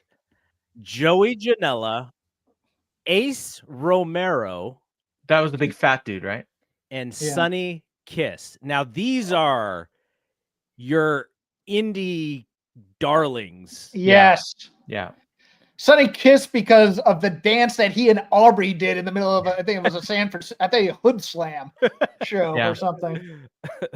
So yeah, that was very 2019. You would not. Oh, and Marco Stunt. Marco Stunt was an indie darling then too. And Jungle Boy and Luchasaurus were in there too, right? Or maybe not Luchasaurus. Yes. Yeah, they were. They definitely were. Glacier was in there. I was mostly looking for the people who would only be there in 2019, and they would never be seen on AEW television ever again. Okay. Yeah. Well, Sonny Kiss lasted a little while. Sonny Kiss lasted a little while. Michael Nakazawa did some stuff as well. Oh God. But I remember there was on one of those Bleacher Report specials, he had one of the very worst things I've ever seen on AEW television, where he like greased himself up and like and then he just not last year, but the year before, he was part of the worst match I saw in that year, whatever it was. It was on an indie show. It was just brutal.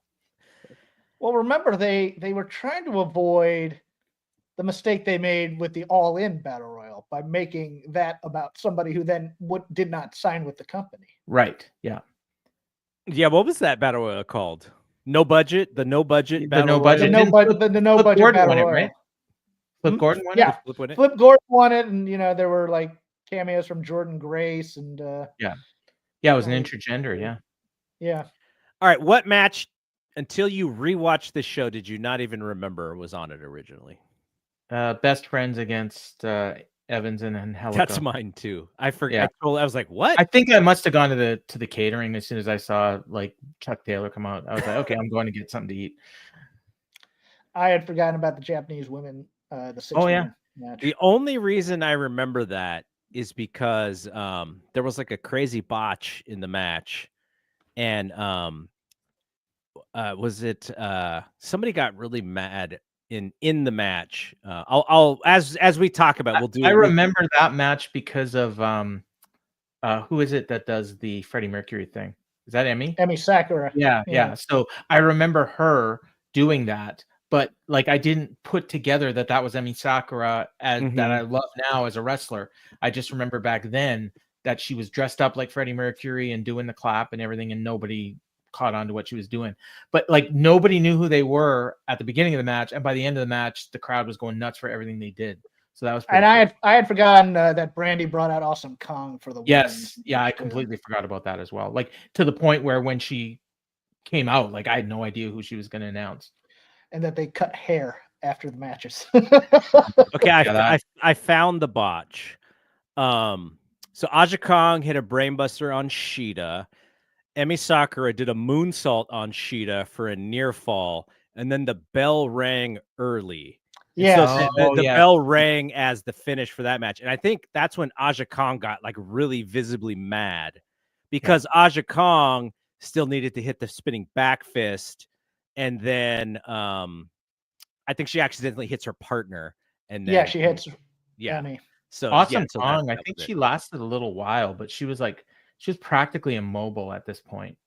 Right. And I think she didn't make it through 2019, like in terms of like being with the company, but she was still there when they had TV. She was part of the Nightmare Collective. All right. This is a fun one. What's the most AEW thing on this show? Because I have a bunch on this one too. I had Cody smashing the throne. That was very AEW. Yeah. Well, and they kind of pick and choose when they want to be combative and petty. Yeah. But that was like the first big one. Mm-hmm. To me, that was like when the show started. Like before that, it was like everything on the show before that would have been on any episode of Dark or Elevation in 2020 or 2021. Like everything. And maybe the women's 4-way wouldn't, but that would be the token women's match on Dynamite. But everything else was. But that when Cody smashed the throne, it was like, okay, shit's on now. Here's the and this is a positive about AEW and negative about AEW because mine, like the Dark Order coming out, the fans not knowing who these guys were, and the announcers not saying it. Yeah. Like, who are these guys? And the crowd, Excalibur's trying not to say Super Smash Brothers on TV. Right. And the crowd was like super into everything up until that point, and they were shitting on this. Just like, who are you? Who are you? And I remember like watching it and I'm what the is this what AEW is gonna be? Like that's what I remember thinking. Mine is the propensity of matches to go 3 finishers in and Jim Ross to comment on it. Yes. Yeah. Well, going back to Paul's conversation about the Young Bucks and Lucha Bros match, like, yes, they overdid it. Yeah, they peak like 3 different times in the match. Yeah. Or for someone who's not supposed to be getting over in the match, getting their shit in to get over in the match, like when Jim Ross goes, "It's the Jack Evans show, everybody." All we needed was Brian Cage to do a run in there. Yeah. I don't think he's signed yet. No, he wasn't. He was locked up with Impact at that point, I think. Yeah, maybe? yeah. I think he was still under a Lucha Underground contract. Oh, maybe. He came in Dynamite. I remember he was like a mystery part of Team Taz. So there's a spot in the actually it's in the intros for that Joshi match that you were talking about. And they play the wrong video for the wrong women, and they screw up the whole thing. Like, I don't know whose fault that was. Maybe the women came out at the wrong time, but there was like a communication thing. And I'm like, yep, that is very AEW. That would there were things like that would happen time and time again. What about there's a live stand-up with the 3 announcers, and JR gets a little flustered, and he says something like, "Yeah, we're just a little unorganized here," or something, like, because he didn't know what he was supposed to say next. I thought that was pretty funny. The AEW crowd not liking Brandy Rhodes. Oh yeah, mm-hmm. Oh yeah, she was that. If we circle back, AEW fans. Now, this probably didn't matter much, but Cody's trajectory probably did not go exactly how he thought it was going to go. No. And I'm an Eden Styles apologist. I thought it was brave of her to quit her job, which she could have probably had for life in WWE, to go with her husband. Mm-hmm. And what happened was all the Kenny and Buck fans. Yeah. Who wanted them to be the focal point of the promotion, couldn't stand that Cody was getting somewhat of a push in the company and that his wife got to be on the air. I forgot how big a part of the show she was between that December 19th or 18th Dynamite we watched and this. And I actually watched the debut episode of Dynamite. I didn't get all the way through it, but she was all over that too. And you forget the disconnect between him being a babyface and her being a heel. Yeah. Yeah, and there was that going on with MJF as well, because he was aligned with Cody. Yes. Yes. And this was all from BTE, which a lot of the people weren't watching. So if you're watching Dynamite, you're like, wait a minute, why does Cody trust this guy? He's clearly a heel. You know, it's like, and at that point, and that's another, you know, totally AEW thing, that they expect fans follow these storylines on YouTube. But they did acknowledge that that was a problem, right? And they stopped doing BTE altogether. Right. But at this point, you still had MJF. And if you watch the video packages, they were showing him being friends with Cody. Like, he was in the background with Cody. Oh, he's training with Cody in that video for the Dustin match. Like, when Cody's wrestling in the ring, he's wrestling against MJF. I guess you could make the case that Cody was actually a heel. Cody was kind of, I mean, he was a heel to his brother, but he was representing the AEW fandom with that smash, because he was looking to, because he had characterized Dustin as everything that the new generation and the Attitude Era represented in wrestling and stuff like that. But Dustin had never actually healed or gone hard into it. And so it's like, okay, he's going to be both a babyface and a heel here too. And then he recruits Dustin to face the Bucks, who are babyface. Yeah. Right. Yeah. So, yeah. The last one for me, and I didn't really know where to put this one, but so during the women's match, Britt Baker wins the match and she pins Kylie Ray, and Kylie's on her back, and the camera is zoomed right into Kylie's face, and you could see Kylie whispering or talking to Britt, like she's supposed to be knocked out, but she's talking to Britt, and so I think people were assuming, oh, she's gonna kick out. No, she gets pinned. So instead of just like not calling attention to it at all, Alex Marvez, who at this point in the show has barely talked so far, he goes, she was talking to herself. Like, what? Why? What was she do? Why? Like, why even call it out? Like, that was one of the moments where I was like, okay, this dude, he needed some reps here, because he was not very comfortable in calling the show. All right. What about the least AEW thing? So kind of what's the difference in like that product versus the current product? I had, you know, even though I had the Cody smashing the throne as the most AEW, I actually had the match with Dustin as the least AEW. Like, this is something that it's not the kind of match that they normally do anymore or ever. It's a WWE match. It is very much so. Sort of like a WWE, except with all the crazy blood. That was it. Right. Although, I mean, in that sense, it wasn't unlike the Punk Seth match, right? That was the one with all the blood? Or was it Punk and Drew? Drew. Yeah, Punk and Drew. Yeah. So, yeah, that was my pick. Other than that, like, I thought most of the show, like, I was surprised at how much it felt like just a regular AEW pay-per-view, you know, in a lot of ways. I mostly agree with that answer. I'll put a little bit of an addendum in terms of them explaining things. Oh, yeah. On the air. Like, well, you know, the Joshi thing is really big, but they'll also be fighting Americans in this company too, which not really. Which I always thought was a problem, was they needed to make the Joshi wrestlers change gear into more of a fitness type style stuff instead of a character type style stuff to get them to mix. But I mean, Cody Dustin is pretty much an anomaly now. They explained the OEW guys. They explained the history of SCU. By the way, I had a note on that OW on that Strong Hearts was it OEW stuff? Oriental Entertainment Wrestling. Oh yeah, there you go.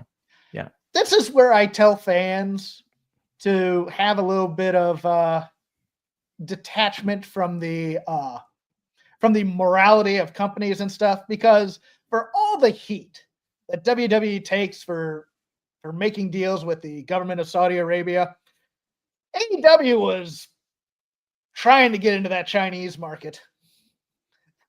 And we're really trying, not just with this company, because there's no such thing as private enterprise in China. Right. And our boy Mookie was in Shanghai trying to make deals. And at the time, that wasn't the most Yes, this is when the people to this be- is when the yeah. this is when the Uyghurs stuff was coming out into public and stuff like that. So I just tell people just kind of, hey, you know what? You don't need to. There is no necessarily clean hands in business sometimes. And actually, now that I think about it, given where COVID originated, that may have something to do with why they. Yes, and my I have a little bit of a family thing because my Yeah. uncle was a refugee from Mao, and you get a Okay. couple bourbons in him. There's two things he'd talk about: how much he hated Mao and how much he hated the 76ers front office. So Mine was the way that they presented the top 3 matches were sort of a little bit more sports oriented. Like you see Jericho training. He's not training pro wrestling. He's training with kickboxing and Right. stuff. And just the build up to those interviews was much more about who's the better man and I'm the better man and I'm going to win because I'm the better wrestler. And I thought it was really solid promotion in making those matches feel really, really special. So I like that a lot. Not to say that they can't do that. They just, a lot of times, like you said, they're trying to get through so many matches that, we don't often see like the presentation like that. I think they just assume that we've all seen it on TV already. is the Moxley run-in perhaps the most AEW thing where you just have a surprise angle at the end of the show? Yeah, that would be their calling card for quite a while. Mm-hmm. Yeah. I remember he ran down the row that we were sitting in, and my sister and I were on the end of the row, and she was actually at the last seat. So he ran right past her, or walked right past her. She had no idea who he was. She's like on her phone, and I'm like marking out. And I think like at least 5 AEW shows I went to, Moxley made his entrance in the row, like right beside me, literally. Like there was one time with Garrett, I think in 2022. There was in Winnipeg. I just happened to be on the floor, and the Death Riders came, or the BCC came in right beside us. Like it's crazy. Like I don't. Where's that asshole Fontaine sitting? Yeah. We're gonna. Yeah, it was crazy. And then I think the last show I went to was the first time that didn't happen. So. All right, best cameo, and I have some folks that I listed. So we talked about Allie, Brian and Vinny, who are smack dab in the front row on this show. One of the matches goes out to the outside, and Brian and Vinny's wearing a shirt that says like Brian, Vinny, Craig, and Granny or something like that. And Jimmy Havoc, not in the Battle Royal, but in the segment with Bret Hart, where they're trying to present this world title. So you have Hangman Page and MJF. We talked about them being like the future stars. So when MJF tries to escape, who stops him? Jungle Boy is one of the people who stops him. Jimmy Havoc. So they had plans for Jimmy Havoc to be in this mix of talent who they were sort of looking at the future.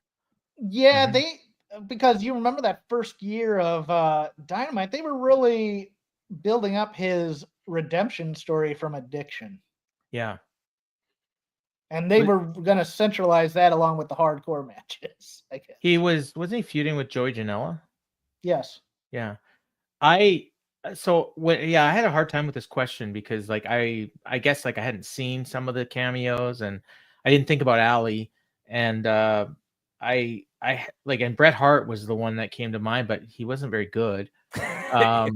Just smirking. So, yeah, and he's kind of stumbling over his words, and I'm not sure he exactly knew why he was even there. And it was only a month after he got jumped at the WWE Hall of Fame.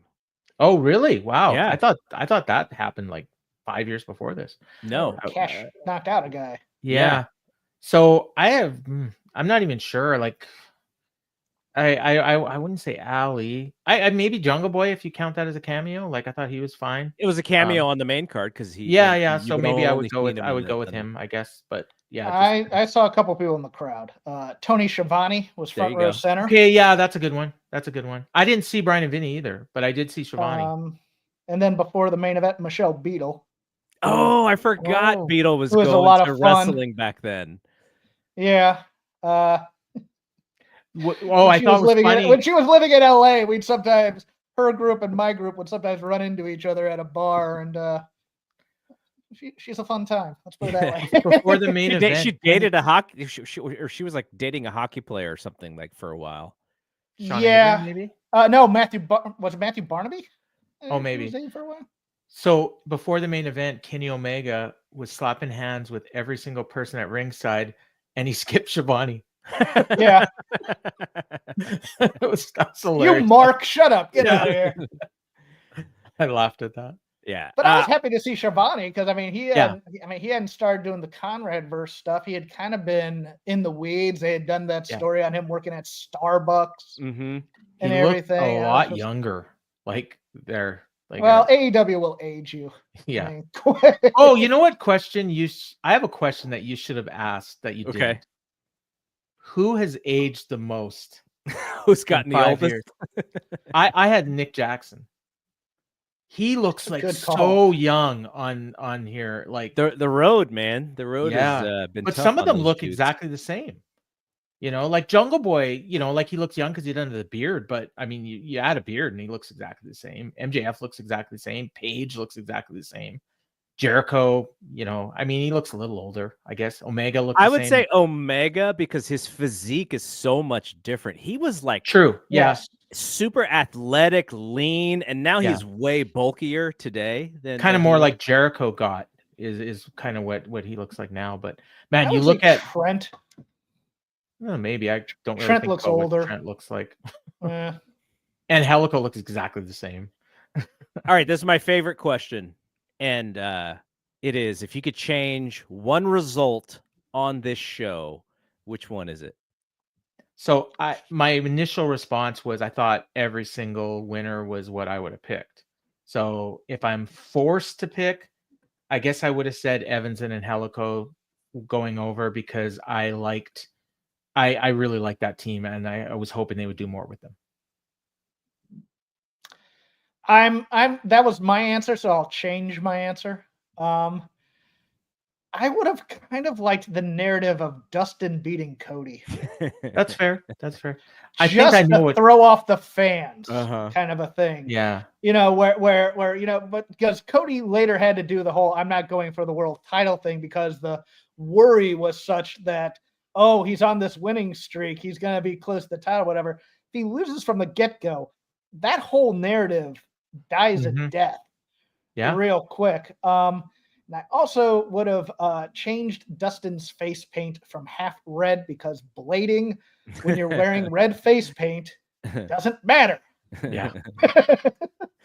I'm good. changing Omega. I'm having Omega. I beat knew Jericho. you were going to say that. I knew it. This is everything I ever wanted from AEW was to get the New Japan Kenny run in Yeah. the US. And Actually, let they me didn't change do my it- answer. Can I Okay. change my answer? Yeah. I would have had MJF win the Battle Royal. Okay. So that it's him and Jericho in at All Out.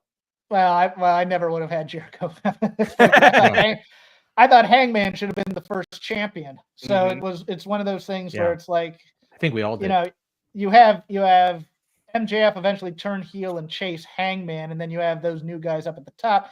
Because I thought but I need to remain consistent. The worst thing this company did was not belt the entire elite Yeah. from the get-go. Yeah. Yeah. But for sure. was Jericho getting the title part of the deal? The to get TV. on It was part of the TNT? TV. Yeah. So that's Because the he was only doing reason. media. Yeah. Yeah. Otherwise, I would have agreed. I would have had Kenny win for sure. But because of the importance of TV, that's why I didn't pick that. All right. Well, how are we doing for time? Do you? I think I got a few more minutes because you want to do the star thing, right? Yeah. Let's do star ratings. I Okay. want to see how close you guys are with Dave on these star ratings. We won't do anything in the pre-show because we didn't watch it. And we'll see who's the closest. All right. Daniels and Kazarian and Scorpion Sky beat Shima, T-Hawk, and Lindemann. They did the what is it? The best Meltzer on Lindemann to win the match. Yeah, Mhm. I went, and my ratings are usually pretty close to Dave's. So if you're talking about guessing what Dave would go, It pretty much doing the same thing. I went 4.25. That was gonna be my guess. Was 4.25. So you guys are close. It's 4. So Okay. You guys are even at this point.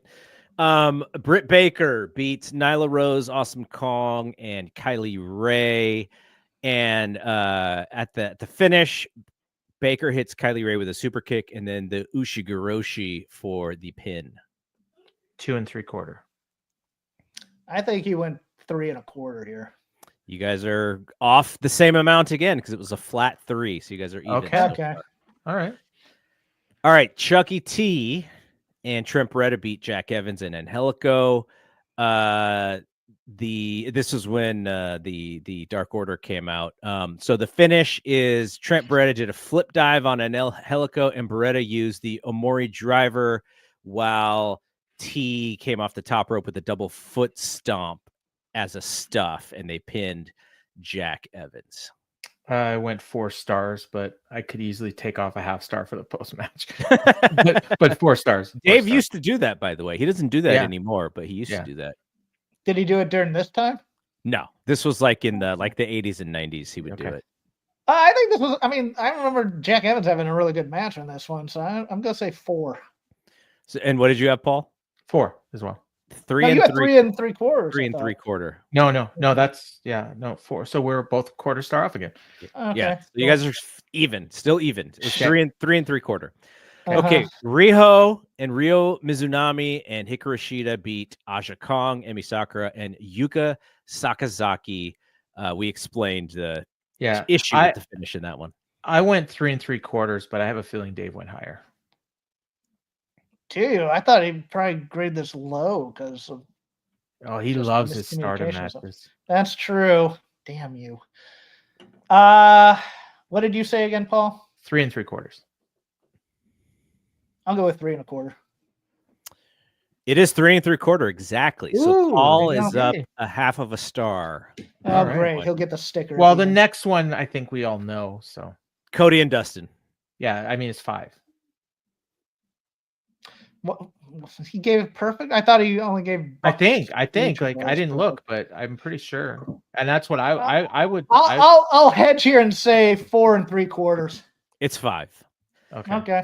It was. I remember when this came out because it was the only match that got 5. Oh, Was it? no. Okay. Yeah. I So thought the next Young answer is Bucks gonna and be- Lucha did. I'm gonna keep- little I'm bit. gonna- I gave you a little bit of a little bit. I'm of gonna help keep there. my next answer, even though you just said what you said. Okay.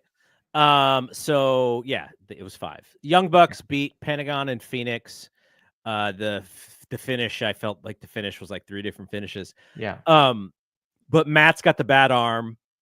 Matt gets Phoenix up in a one-armed tombstone. And then Nick came off the top rope with the Meltzer driver on Phoenix. You know what's funny about this match is at the beginning of the match they said the Bucks were going to debut a new finisher and they never did. But so I wrote 5, and I guarantee you Dave watches this match now, he gives it 5. But but obviously he didn't. It would be unfair of me to change my answer, but I thought he was going to give this one 5 too. It's 4 3/4. Okay, so Okay. we're only a quarter star off. And Dave would tell you that that's the exact same. If you're within a quarter star, it's the same. Then you're agreeing. Yeah. All right, last match. Chris Jericho beats Kenny Omega. So Kenny, okay, hang on. Let me see where the finish is. Okay, so Omega goes for the one-winged angel. Jericho counters into a DDT, but it was a little botched. They set up going right back to the same spot, and it went smoothly. Jericho then hits the code breaker and spinning elbow called the Judas effect for the pin. I will say, being there live, I didn't remember this. I didn't remember being that happy with this match, but watching it back, I really liked it because it was Cody and Dustin had the WWE storytelling. Then you had the indie-rific Young Bucks match, and this was like kind of an amalgam of both, I would say. Jericho trying to keep up. Oh, I thought Omega kind of came down a little bit to you know. This was kind of like a G1 match. All I could think of was, man, Chris Jericho is so fat and so slow. But this version of Jericho is miles ahead of the one today. Yes. Oh yeah. Yes. My memory would have said this was a 3.5 star match, but when I watched it, I went 4.5. So that's what I'm going to say is 4.5. I think he went 4 3/4. It is 4 1/4. Ooh. Oh, Wow. So I was closer to Dave then overall. Yeah, so Quite a Paul bit. won by about 1.25 over the. But we're all pretty close. We're Yeah, all pretty everyone's close. pretty close. But I don't do star I was ratings. pleasantly surprised by that. I know I don't do star ratings either, but what I do is I can sort of predict. I like Paul. I like predicting what Dave thinks. I don't really care personally. I thought the great inflation would come in for Chris Jericho and Omega.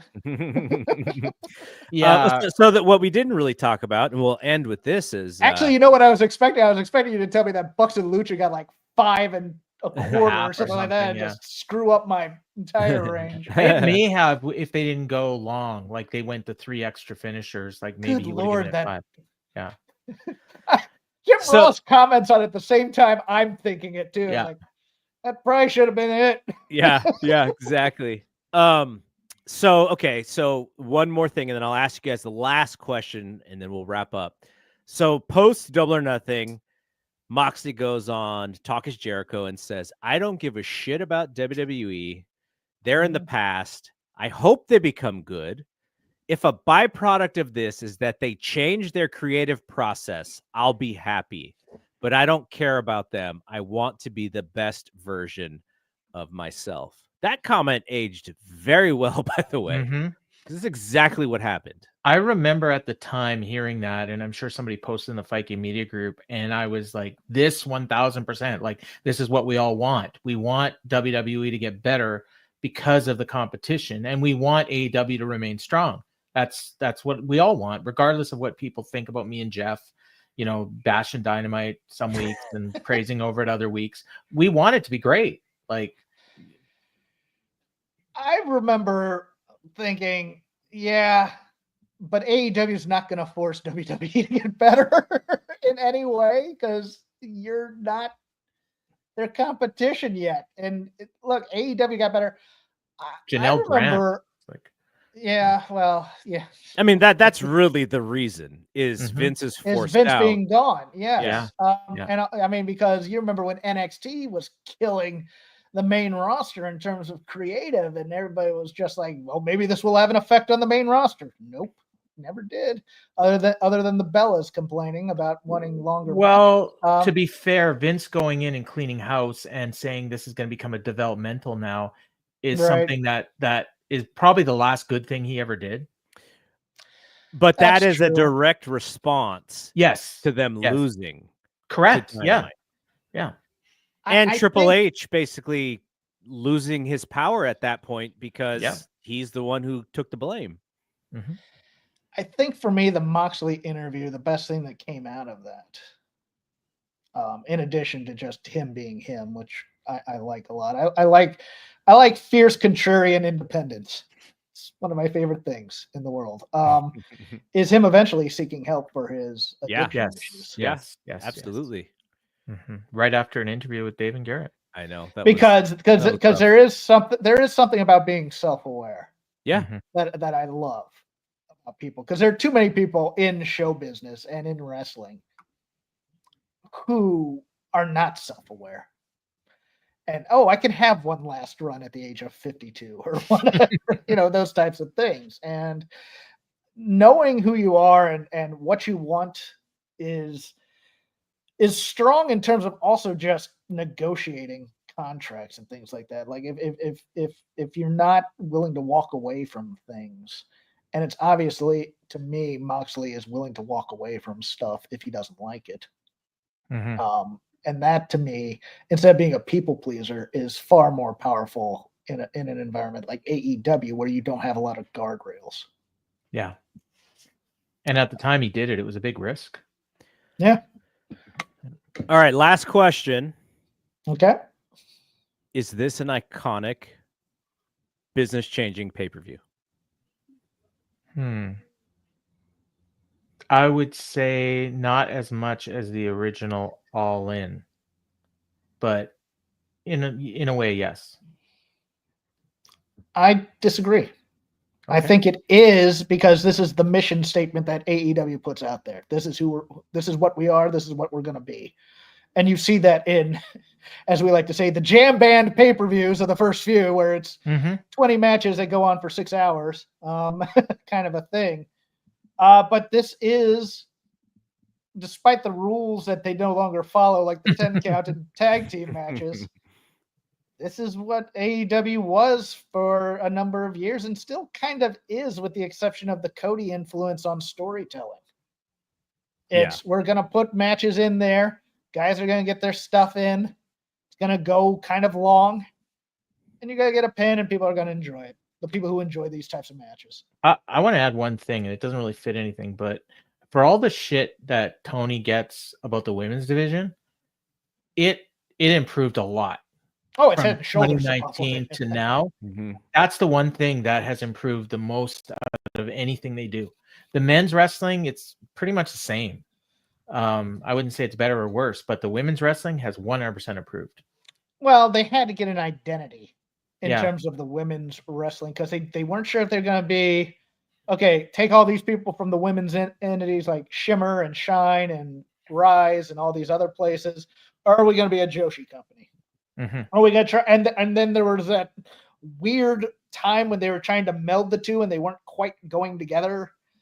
And Kenny that was Kenny. big difference. Well, in yeah, some of the when it kind of went VPs, from Brandy to Kenny to what they wanted. Britt, and then Tony just said, took over. I'm just taking over this thing. So good for Tony. That's one thing he's done really, really well. And hey, maybe 2025 is really where they put the pedal to the metal with the women, because they have, I think, at least 2 stars who can create the spectacle that is necessary in order to get them to that level. So I guess I would say, to answer this question, I would say yes on the iconic pay-per-view, because you had to put something on tape.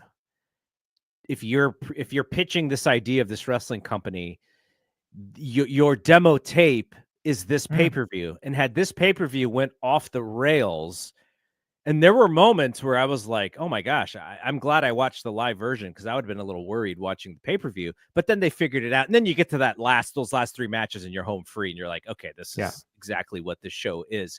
So I say yes, because if this is a failure of a show, it could change the dynamics of what their business actually was. If this had been Heroes of Wrestling, we wouldn't be talking about AEW.